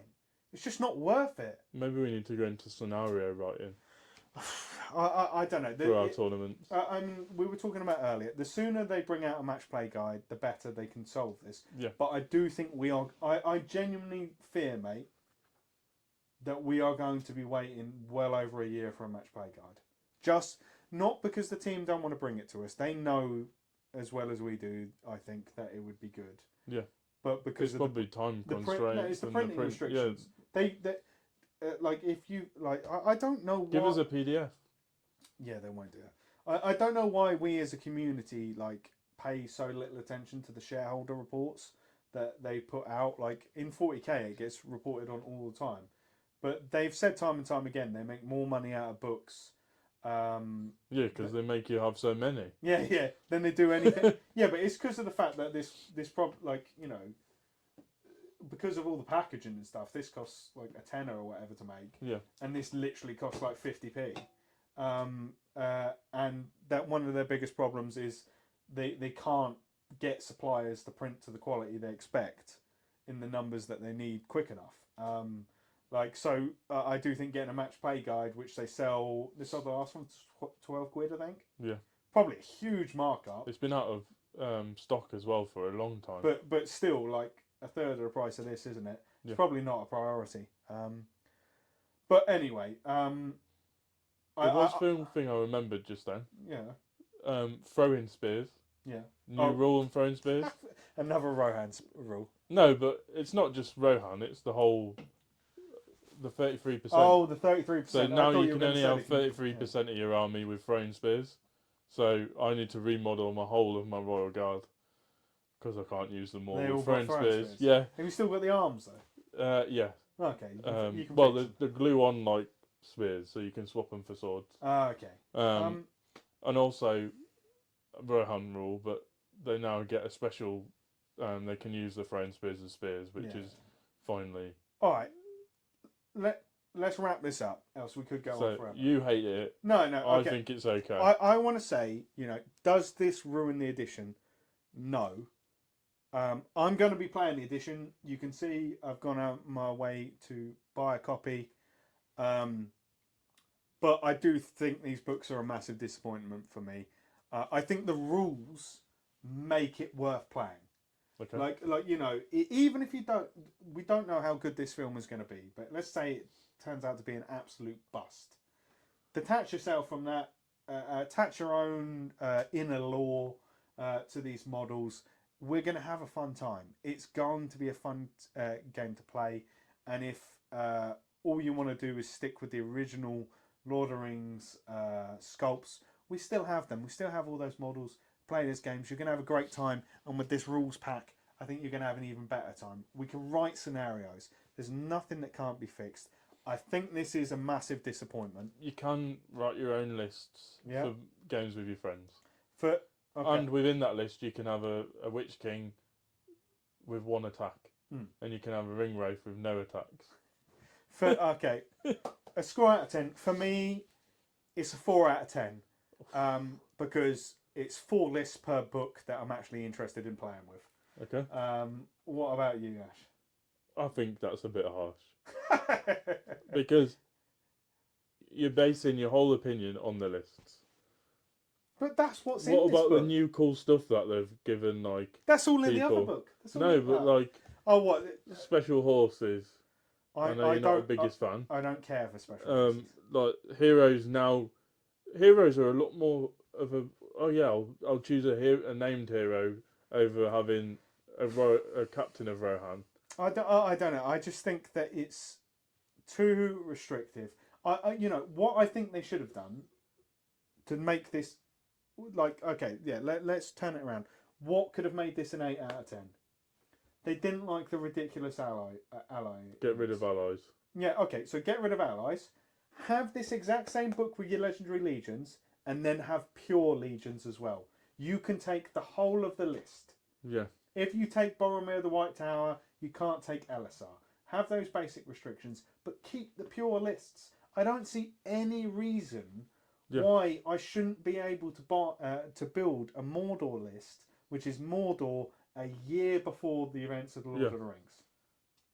It leaves it open for the what ifs and all that kind of thing. Maybe they're not as powerful as the Legendary Legions if you want to push it that way. But why have they effectively been banned from match play? I don't think. I think That is some of cool. them are more powerful than the Legendary Legions. What, just taking them pure? No, you on about those are now technically Legendary Legions. Okay. I thought you meant. Anyway, your moment with the Book of Power. What do you give it, Ash? I think a 7. The list laid down. We've got a shill, ladies and gentlemen. He obviously has been offered these books for free. No, I wish. You threw that one out the 7. window when you decided to do leaks videos. Yeah, because I like that heroes now mean something. Like,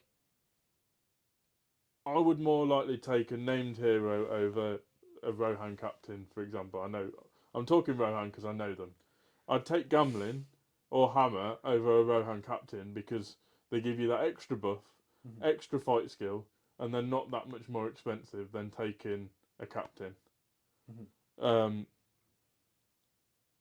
I like that some of them have got like unique weapons, so they've got. I never used like the feint and all that rubbish before because it was just like extra stuff you had to try and remember. Yeah. The amount of time you play someone and they go, "Oh, I wish I should have fainted, or I should have said I was going to faint," and it's like, do you let them do it as like, "Oh, I'm going to sportsman." Yeah, you said you were going to do it, you can do it. Yeah. Whereas that's gone now.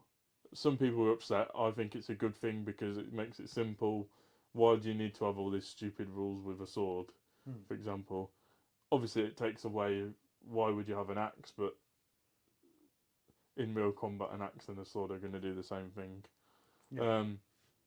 That's not true, but yeah. No, but in theory, the piercing strike thing did actually make sense. That's why people use axes. But anyway, we will not get into that. Is it? Yeah, you can break a wooden shield with a axe. You can't do it. Yeah, with a but it's not piercing. I guess it's more because of the brute force. Unless you were stabbing someone that was on the floor, you would want an axe if you were hitting someone in chainmail. But in wargaming. But anyway, we are really getting I don't like that you pay extra for a horse on a hero, even though it's got no special stuff. Yeah. Whereas some heroes get it. Yeah. I think there's been subtle tweaks that we'll go through when we do the list review that people might have missed, and we'll go through that when we review them. But yeah, I think some of it is like, why have you done that? Yeah. Why can you not have Orc Bowman in a Mordor list? Yeah. There's a really cool Legion that I like in here. I think it's called Defenders of Pelennor. Yeah. And you can now have you can now have Rohan, Army of the Dead, Minas Tirith, all as in the same army. A bit like, I guess it's the opposite of the Legions of Mordor, which has Easterlings, Harradim, Mordor. I like that one as like, when I read that Legions of the Pelennor, I was very much like, oh, this is very similar to like a list I used to play when I was a kid. Yeah. But then it was the restricted. It makes the Battle of Pelennor box seem more viable because I got Army of the Dead in that box, but I couldn't use them with Rohan. It was just the fact that the Witch King is so expensive. Yeah. And like I said, for like the tournaments we like to attend, it's just like, am I going to get to use it there? Yeah. And it's disappointing.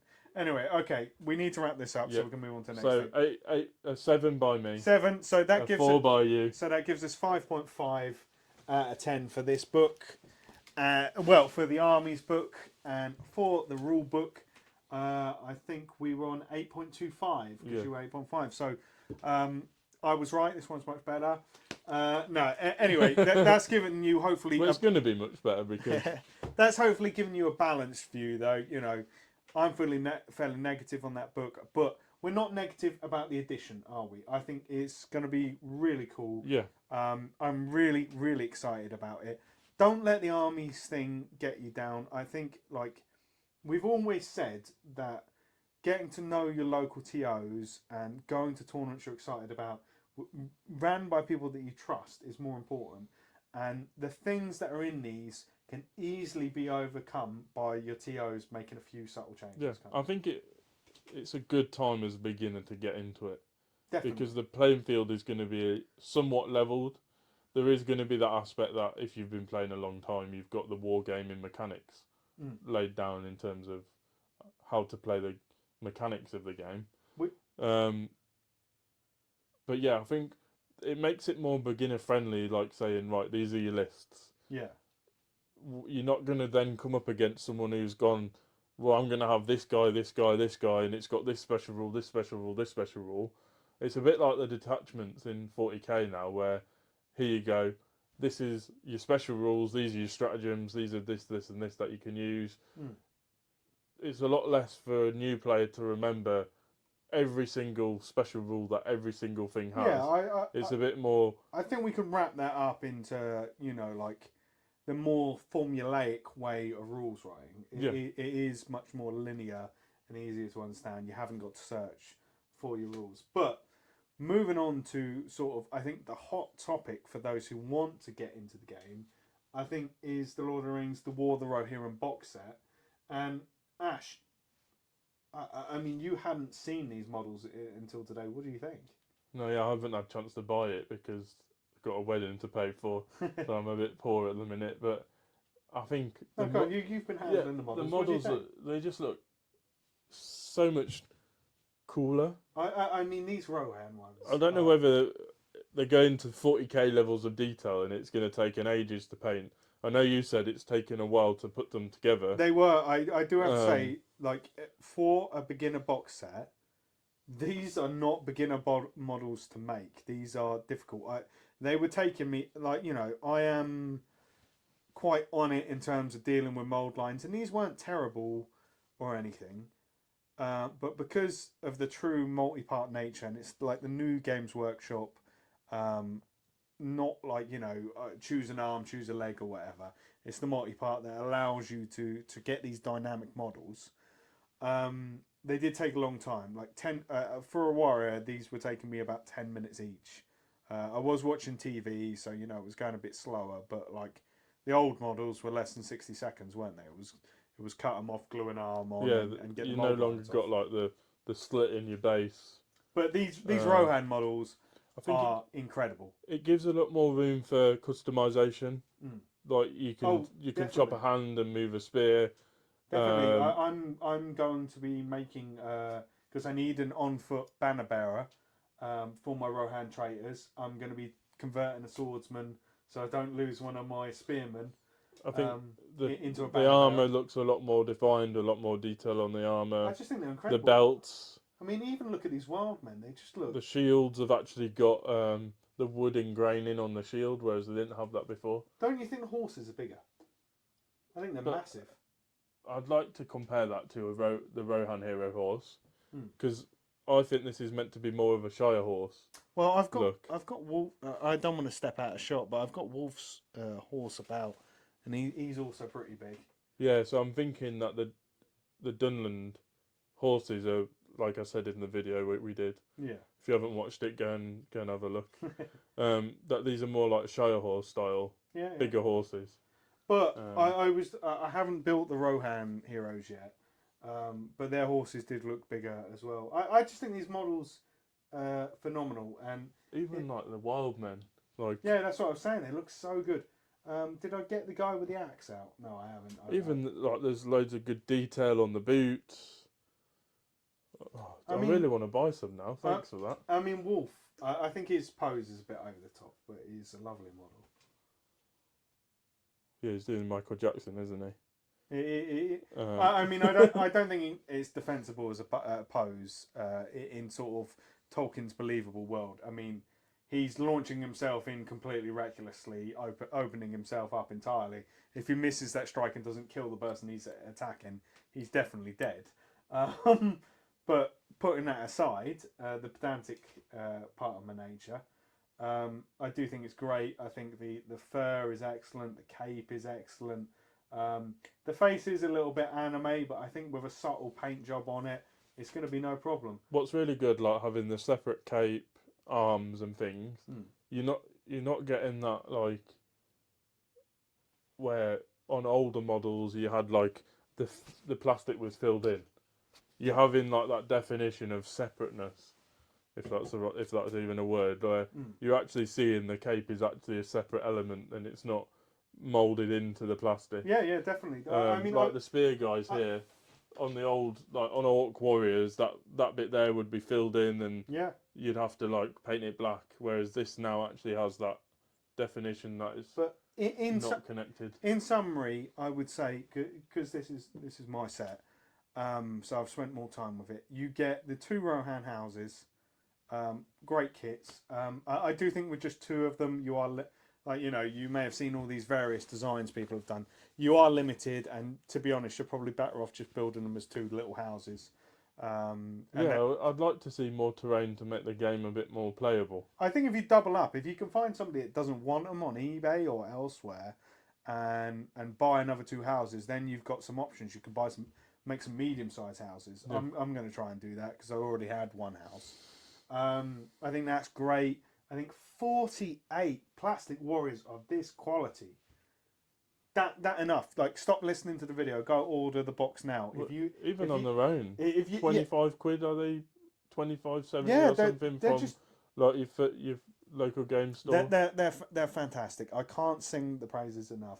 And you know, we'll have to see the characterization behind the heroes in the film if you want to see it or whatever. But like, I was already talking about to Ash, like, oh, I think I want to get hold of extra copies of the Rohan heroes so I can convert Hammer 2 into a Rohan captain, and I want to convert the other guy maybe into a ranger on horse.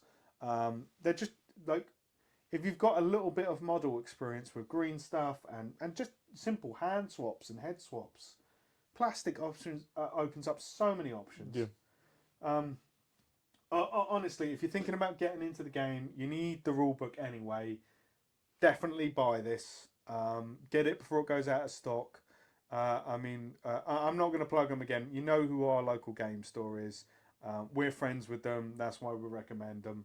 But just, you know, go to where this is in stock and order it. Get your 20% off. If they've all sold out, then do go to Games Workshop. I still think it's worth it. What is it? 140 quid Games yeah. Workshop, 112 quid at like Wayland Games Element.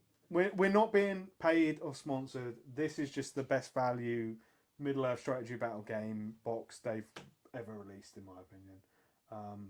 Absolutely 10 out of 10. What do you think to the little brown ruler? I think it's all right if you don't have a tape measure.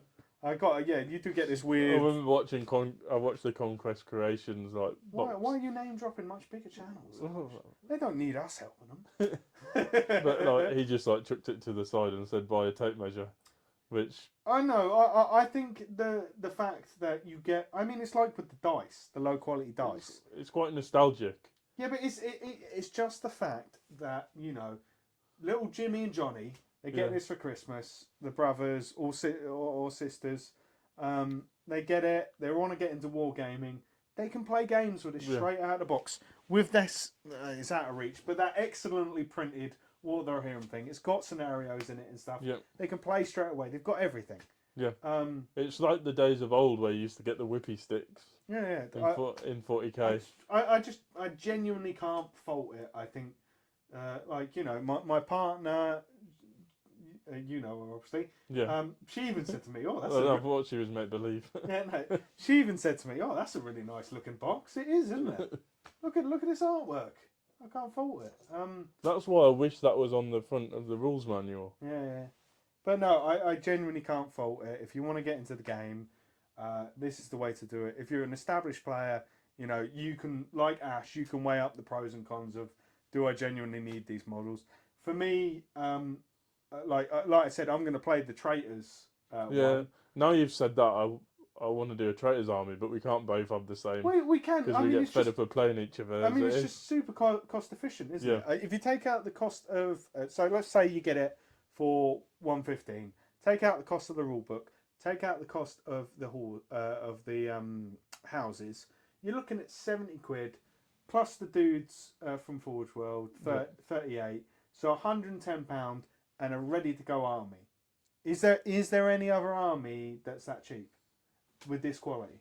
Like, No. you know, Well, it's not going to be because this is the only one. Exactly, unbeatable. I should be working for Games Workshop. Other than selling this product.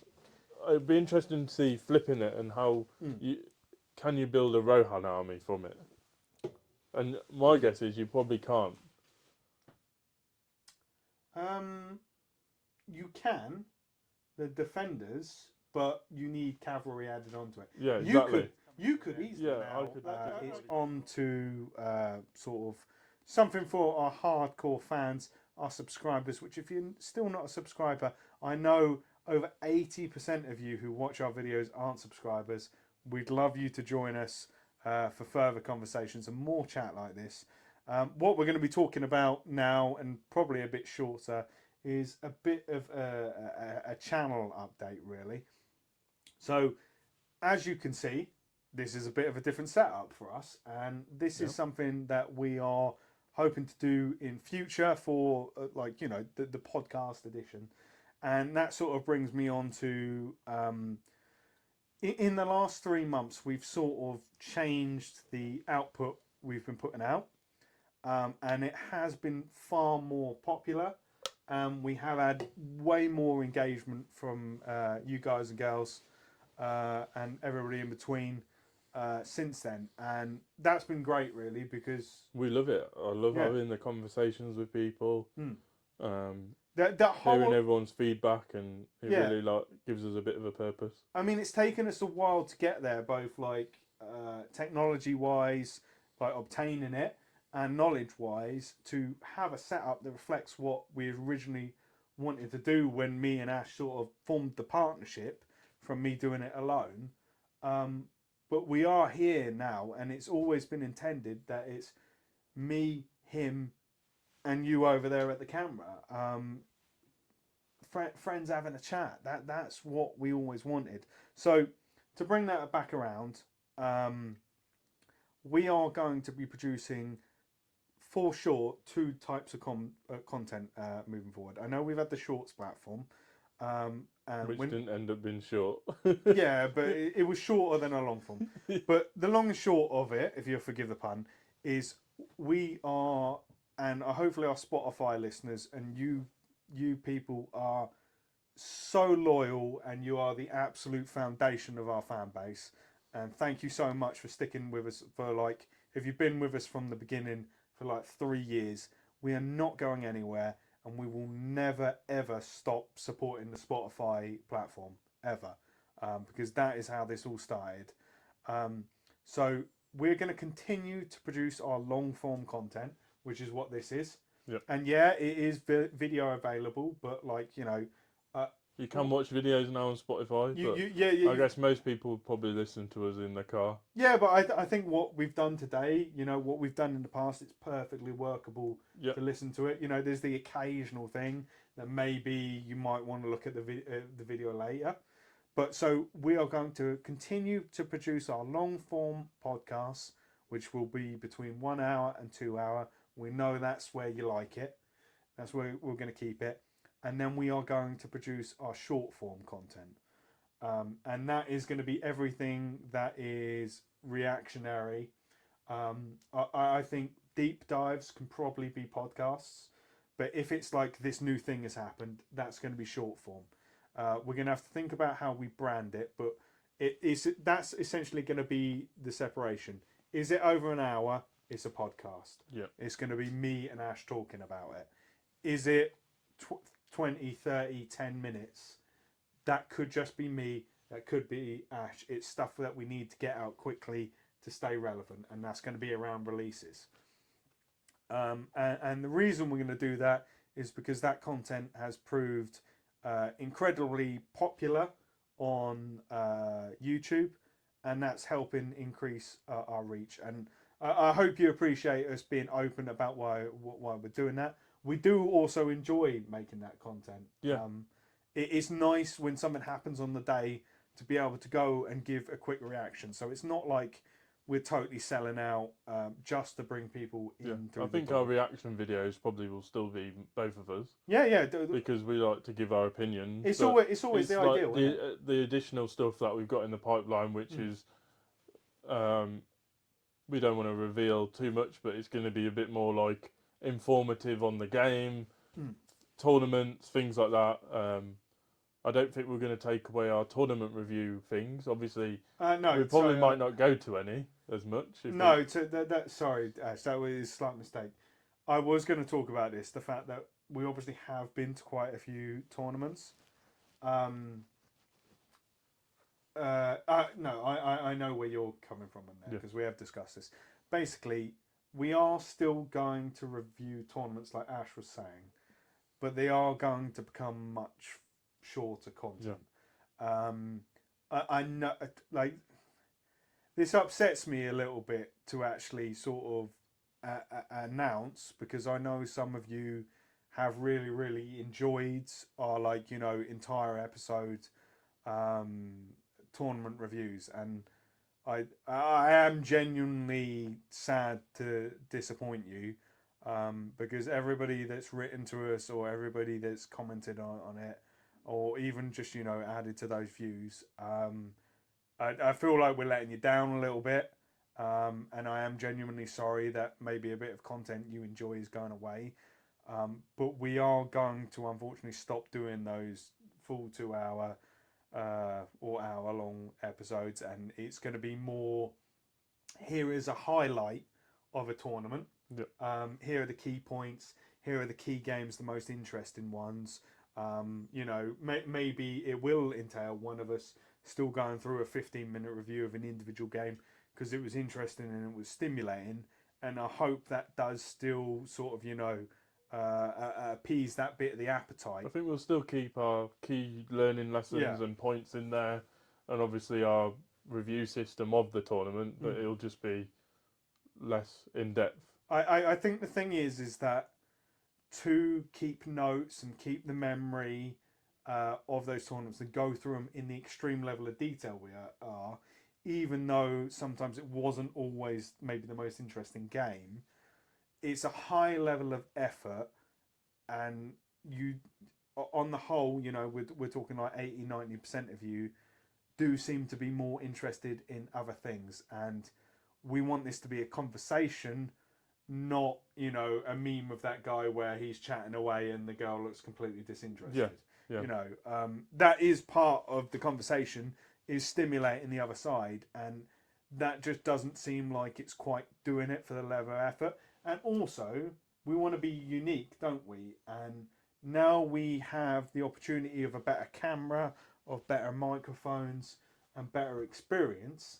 We're able, right now, we are better representing the niche we wanted to fill, weren't we? This is exactly what we wanted to do. We're not in our living room, but bringing you into our homes, bringing you into the discussion. Yeah. We really want you guys to give us your thoughts, give us feedback, and give us things we can start discussing in the pod. On top of like the stuff we used to do, shortened, although it's going to be. There's going to be hopefully a lot of new content coming from Games Workshop around the game. Yeah, totally. So we've got a lot more we can cover. And it's going to keep it more exciting, I think. Yeah, like you better believe, like, if Ash has an exciting game at a tournament, he's going to talk about it. If I win a tournament, you better believe I'm going to talk about it. I want that win. I've got 3 seconds.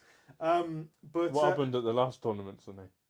I've not had a very good end to the edition, but that's another reason why I've not bothered. What was the last game for you like?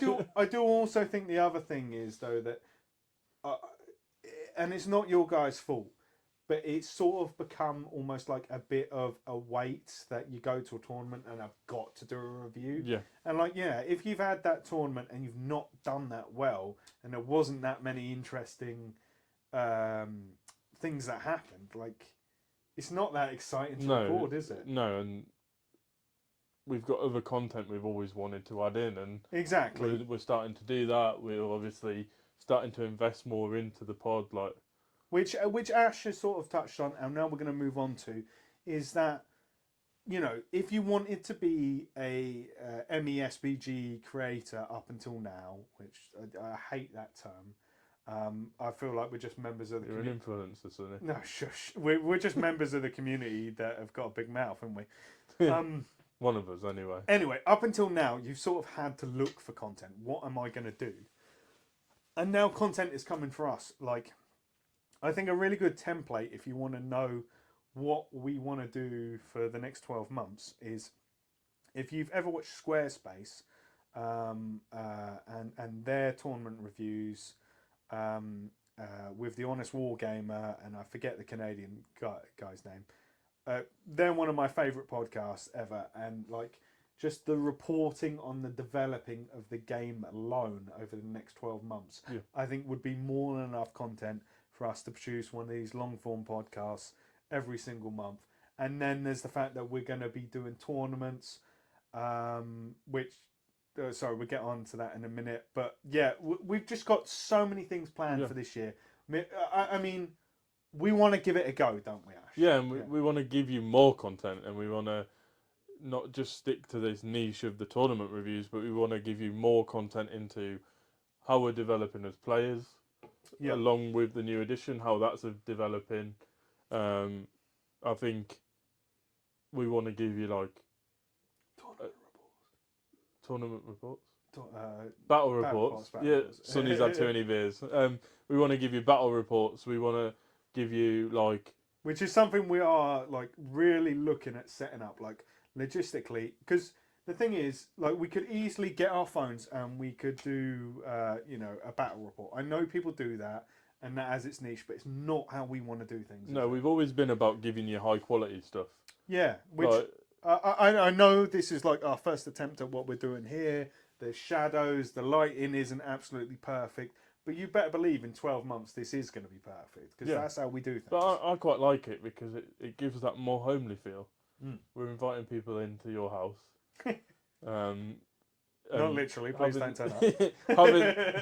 having the discussion between us and with you guys, and that's what we want to be. We want to be the discussion point for all players.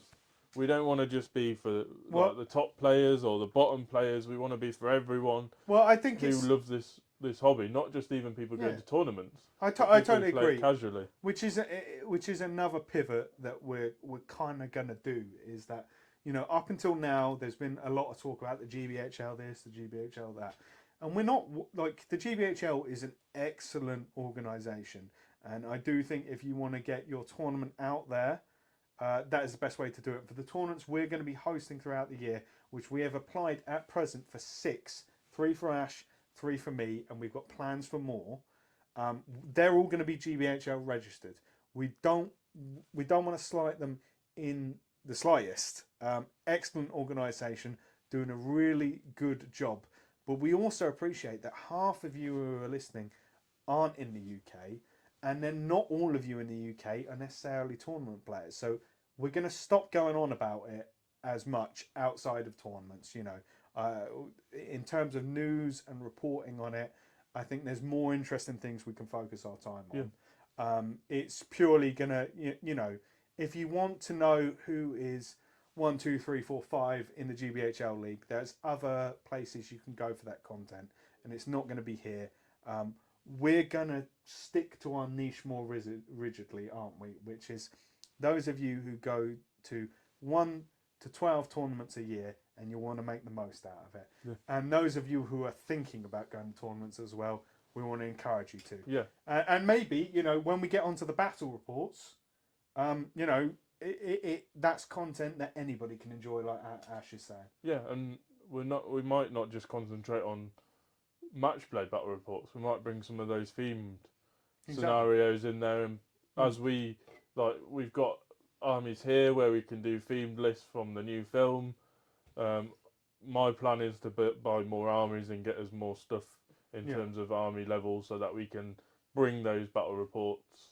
It's going to be awesome. Yeah, it's going to be good fun, and like bring people along for the journey. And I'm very excited. We want to make it like you're playing the game with us when we do the battle reports, and it's not just us filming on our phones. We want to make it like an immersive experience. Yeah, it needs to be multi-camera. Everybody needs to be mic'd up and in decent quality. It's going to be great. I mean, I maybe am letting a little bit too much go, but we do have aspirations at our tournaments. Like I say, we've got 6. These are being done in conjunction with a local gaming store called Venator. We will talk about that more in another video where we're going to do a full announcement of everything that entails and what that means for the channel. But we do have aspirations, if we can make it work, of streaming games from those tournaments, which I think would be great. Have you ever seen on a channel where you can see mid-ranked players at the top tables? Like, nobody's ever done that for a GBHL 90, have they? No. Yeah. And I think that's the kind of thing that it certainly appeals to me, and I hope it appeals to you. Yeah, and I think it might sell the tournaments to you. My hope is that we get more people coming to the tournaments, giving it a go. People are probably a bit nervous about, oh, what if I get rules wrong and this and that. So I'm hoping that we try and sell it to new people. They can maybe watch the stream and see, actually, this guy, it's only his 2nd tournament, and we're watching him play a battle report. Oh, the TOs are really helpful. That's a really good point, Ash, because, like, yeah, when you do watch the streams, it's always a GBHL 100. Yeah. So you're not actually getting a representation. Oh, you can go to a GBHL 100 if you want. I wouldn't recommend it if you've never been to a tournament, but you can. But yeah, that is a really good point. It will give you a absolute look into what is a local tournament like for you to attend. And our sort of aim for our 90s is to make them a bit more balanced and not like an 80 where you can bring, well, you can't really do it as much anymore, but where you would see maybe more themeless, because all of them are themeless now. But maybe a bit more of a balanced tournament. Where... Do you want to do the plug for the tournament we have announced? Oh yeah, a lot of you might have already seen on the GBHL page, or if you follow us, that we've got a tournament coming up. Tickets on sale on the 11th? The 11th of December, yeah. Yeah, so you can get tickets from Venator Gaming and the name website. Of the tournament, Ash? The name of the tournament is A Long Expected Journey. It's a 90, as Sonny says. GBHL 90, yeah. Points score, you've decided on points yet? It's I need to absolutely finalise it, but it's probably going to be 600 points. Okay. I know, so we're going to be playing 4 games of Middle-earth strategy battle game. Each one of them will be given an hour 40 to complete. I know maybe that is slightly tight for the points, but as Ash has been going through when we've been going through the armies, it's to encourage people to take a bigger hero and then fill out those war bands. And I think that will work quite well. If you are interested in coming and you have any worries whatsoever, for this one, I'm going to be down as the official TO. I'll be there on the day to help run as well. Yeah, Ash, depending on whether we have uneven numbers or not, is either going to play or he's going to be a full-time TO. He's not going to have access to any of the army lists or anything like that before any of you are, to keep the impartiality. But I'm definitely not playing. If you need any advice on army lists, anything, any worries whatsoever, my full name is Sonny Hunter. Find me on the GBHL Facebook. I am more than happy to help you write a list, decide what a rule is actually played with, anything like that whatsoever. I will not tell this git anything. Don't worry about it. We're going to have excellent prize support, aren't we? Yeah. John from Venator. There is TBD. I will let him announce it, but we're talking about possibly up to a £50 voucher for Games Workshop through Venator for the top prize, and then scaling down for the rest. So, you know, you're looking at a decent voucher for every position, something to play for there. This one is really going to be an introduction to the new edition. Like I say, I'm going to be fully available. If I'm doing content creation or whatever, I will put that immediately down, and I will come over and I will help you with whatever you need. If you're really struggling, I don't mind being at that table for 50% of the game. No problems whatsoever. And I'll be sat there with those editions.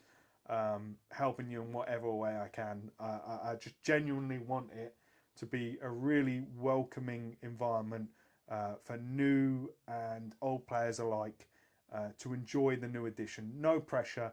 This version of the game is only going to have been out for about 4 weeks. Let's just have a really good day. And, you know, we might wind up with a really unexpected winner. And I think that's pretty exciting as well. You know, like, we're so fresh-faced to this. It could be anyone, couldn't it? Yeah.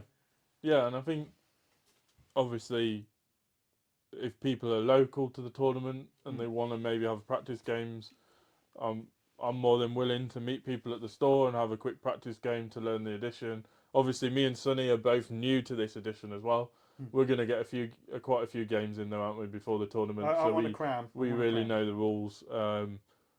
But yeah, we're going to do the deep dive, so we'll really understand the profiles as well. But yeah, if people live local to the store, want to pop in and have some practice games, we're building up I think there's a good community sort of building up in the store. Yeah. John, the owner the co-owner, as we mentioned before, he's got a real passion for the game that we taught him how. You taught him how to play the game, and he's hooked since there.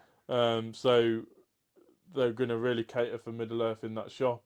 And they're full-time stockists as well. Yeah, they're full-time stockists now. We don't get a single penny from their sales, but they are a new store, and I do think they need support. And we want to build a local community, which is what we've already said.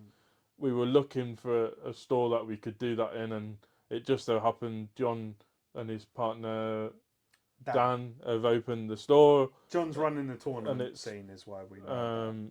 Like, 10, 15 minutes from you, 20 minutes from me. So it just seemed to fall in our place. We were looking to do tournaments as well, I think. But we'll give you all the deets. We're going to do an interview with John. Really interesting chap. And I hope you like and subscribe so you can make sure you join us for that. I think the last thing, Ash, because we are getting on for time, as fun as this has been, is about, like, you know, the channel in terms of funding. Yeah. Is that as we push forward and we are looking to do these things like battle reports, that does take money, and both me and Ash are fortunately and unfortunately thinking about the ideas of, like, families and things like that, and they all cost large amounts of money. Yeah. So our day job certainly can't support our hobby entirely. And many of you have been incredibly generous with our tip jar, and thank you so much for dropping whatever it is you can afford in there. I know times are hard, and for those of you that can't afford that, no guilt whatsoever. We're happy with a like and subscribe, and thank you so much for that. But moving forward, you know, we've done various efforts in the past of doing business cards and things like that, and making dice available to certain people. But moving forward in the future, we are looking to be selling dice. That's something we want to do as an Ash. Yep. You know, making more of these widgets. Middle Earth and Mercia branded widgets is also something we're looking at doing. Ash, I have seconded one of the tasks to you. Do you want to talk about that? Okay, he's forgotten. I've asked that Ash to set up a Patreon. Patreon, yeah. So that we can start having a Patreon member where we don't want to. I guess we don't want to paywall a lot of stuff. I think it will probably we have to paywall some stuff to sort of give you a benefit for joining and supporting the podcast. So I think 75% maybe of the streams and battle reports. We will definitely make some of them publicly available. Yeah. But because of the level of effort and investment, I think that's probably going to be something for patrons. I think it's maybe like we're talking about doing the deep dives. If we're going to do a longer deep dive, other than here's this model, these are the rules, this is our initial thoughts. Maybe like full-on deep dives. How would we build a list with this model? Yeah. How would we play with this model? We would probably put that within the Patreons because it's more of like a learning experience and gives you that extra value from us. Yeah.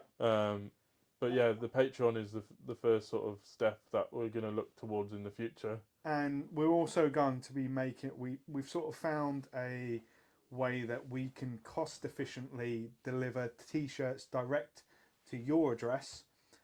So we're going to be making t-shirts available. We're looking at also having a retail location that will be stocking them. And it will probably, because they are a longer lead time, probably be a special order item, but we could also supply hats.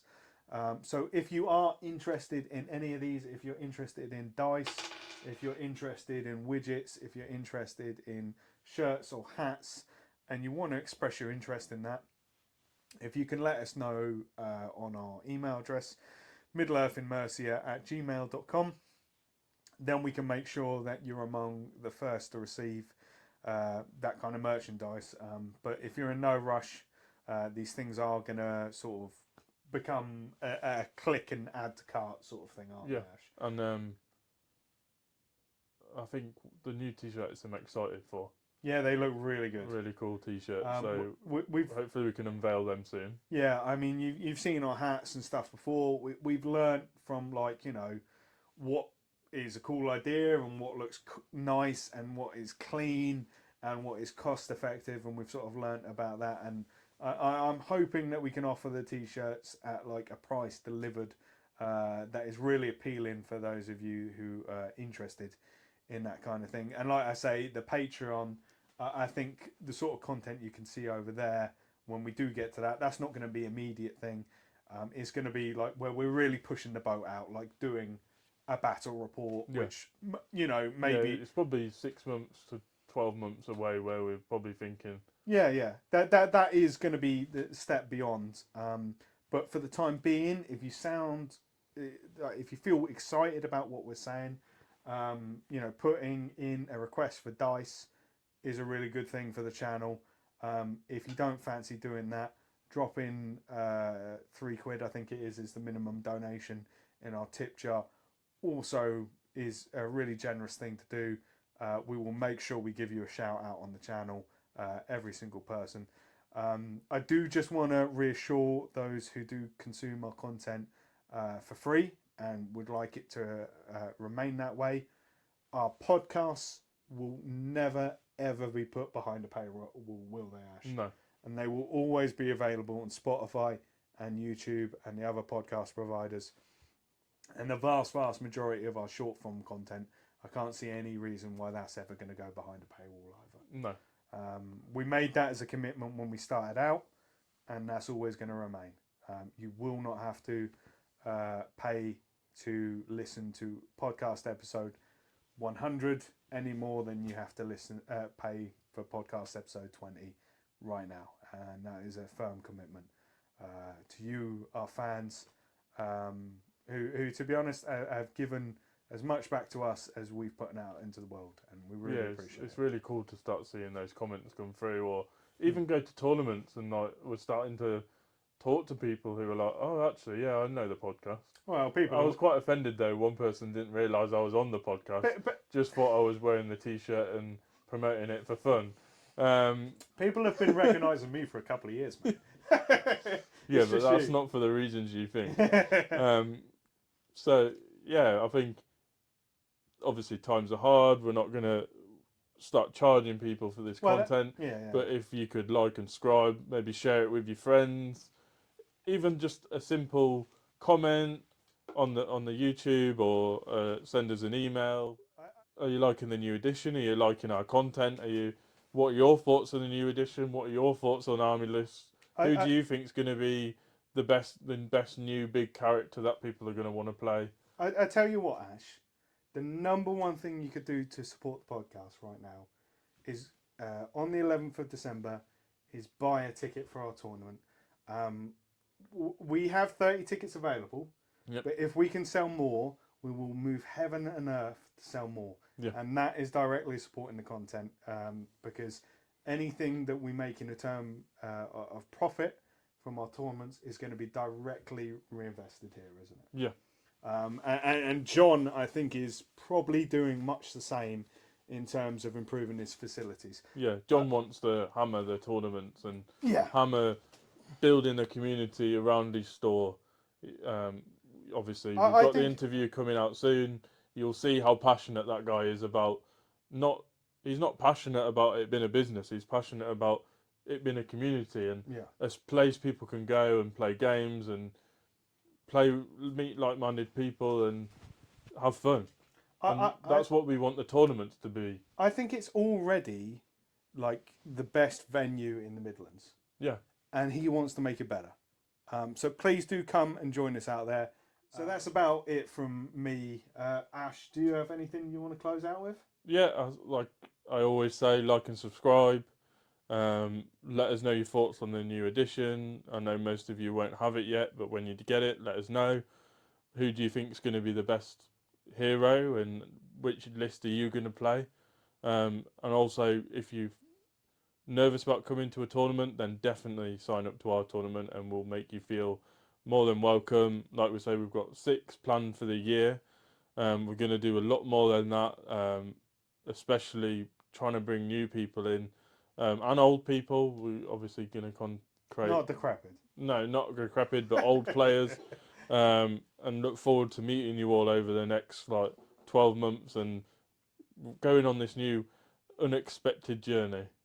Yeah, I mean, I'm just really excited for 2025. I mean, I hope you all are, in general, as well as the game. But what we've got planned personally for going to tournaments and playing the game, I think it's really exciting. I'm really excited for this podcast and where we can potentially go with it. I hope you appreciate the fact that we've been open and honest about our ambitions and how you can help with that, and just always take it with how it's given. We're not demanding these things. You don't have to give any of it to us. If you just want to turn up and you want to watch, then we're more than happy with that, and thank you for your continued support. But yeah, I think that's about all from me, Ash. Yeah, and that's all from me, guys.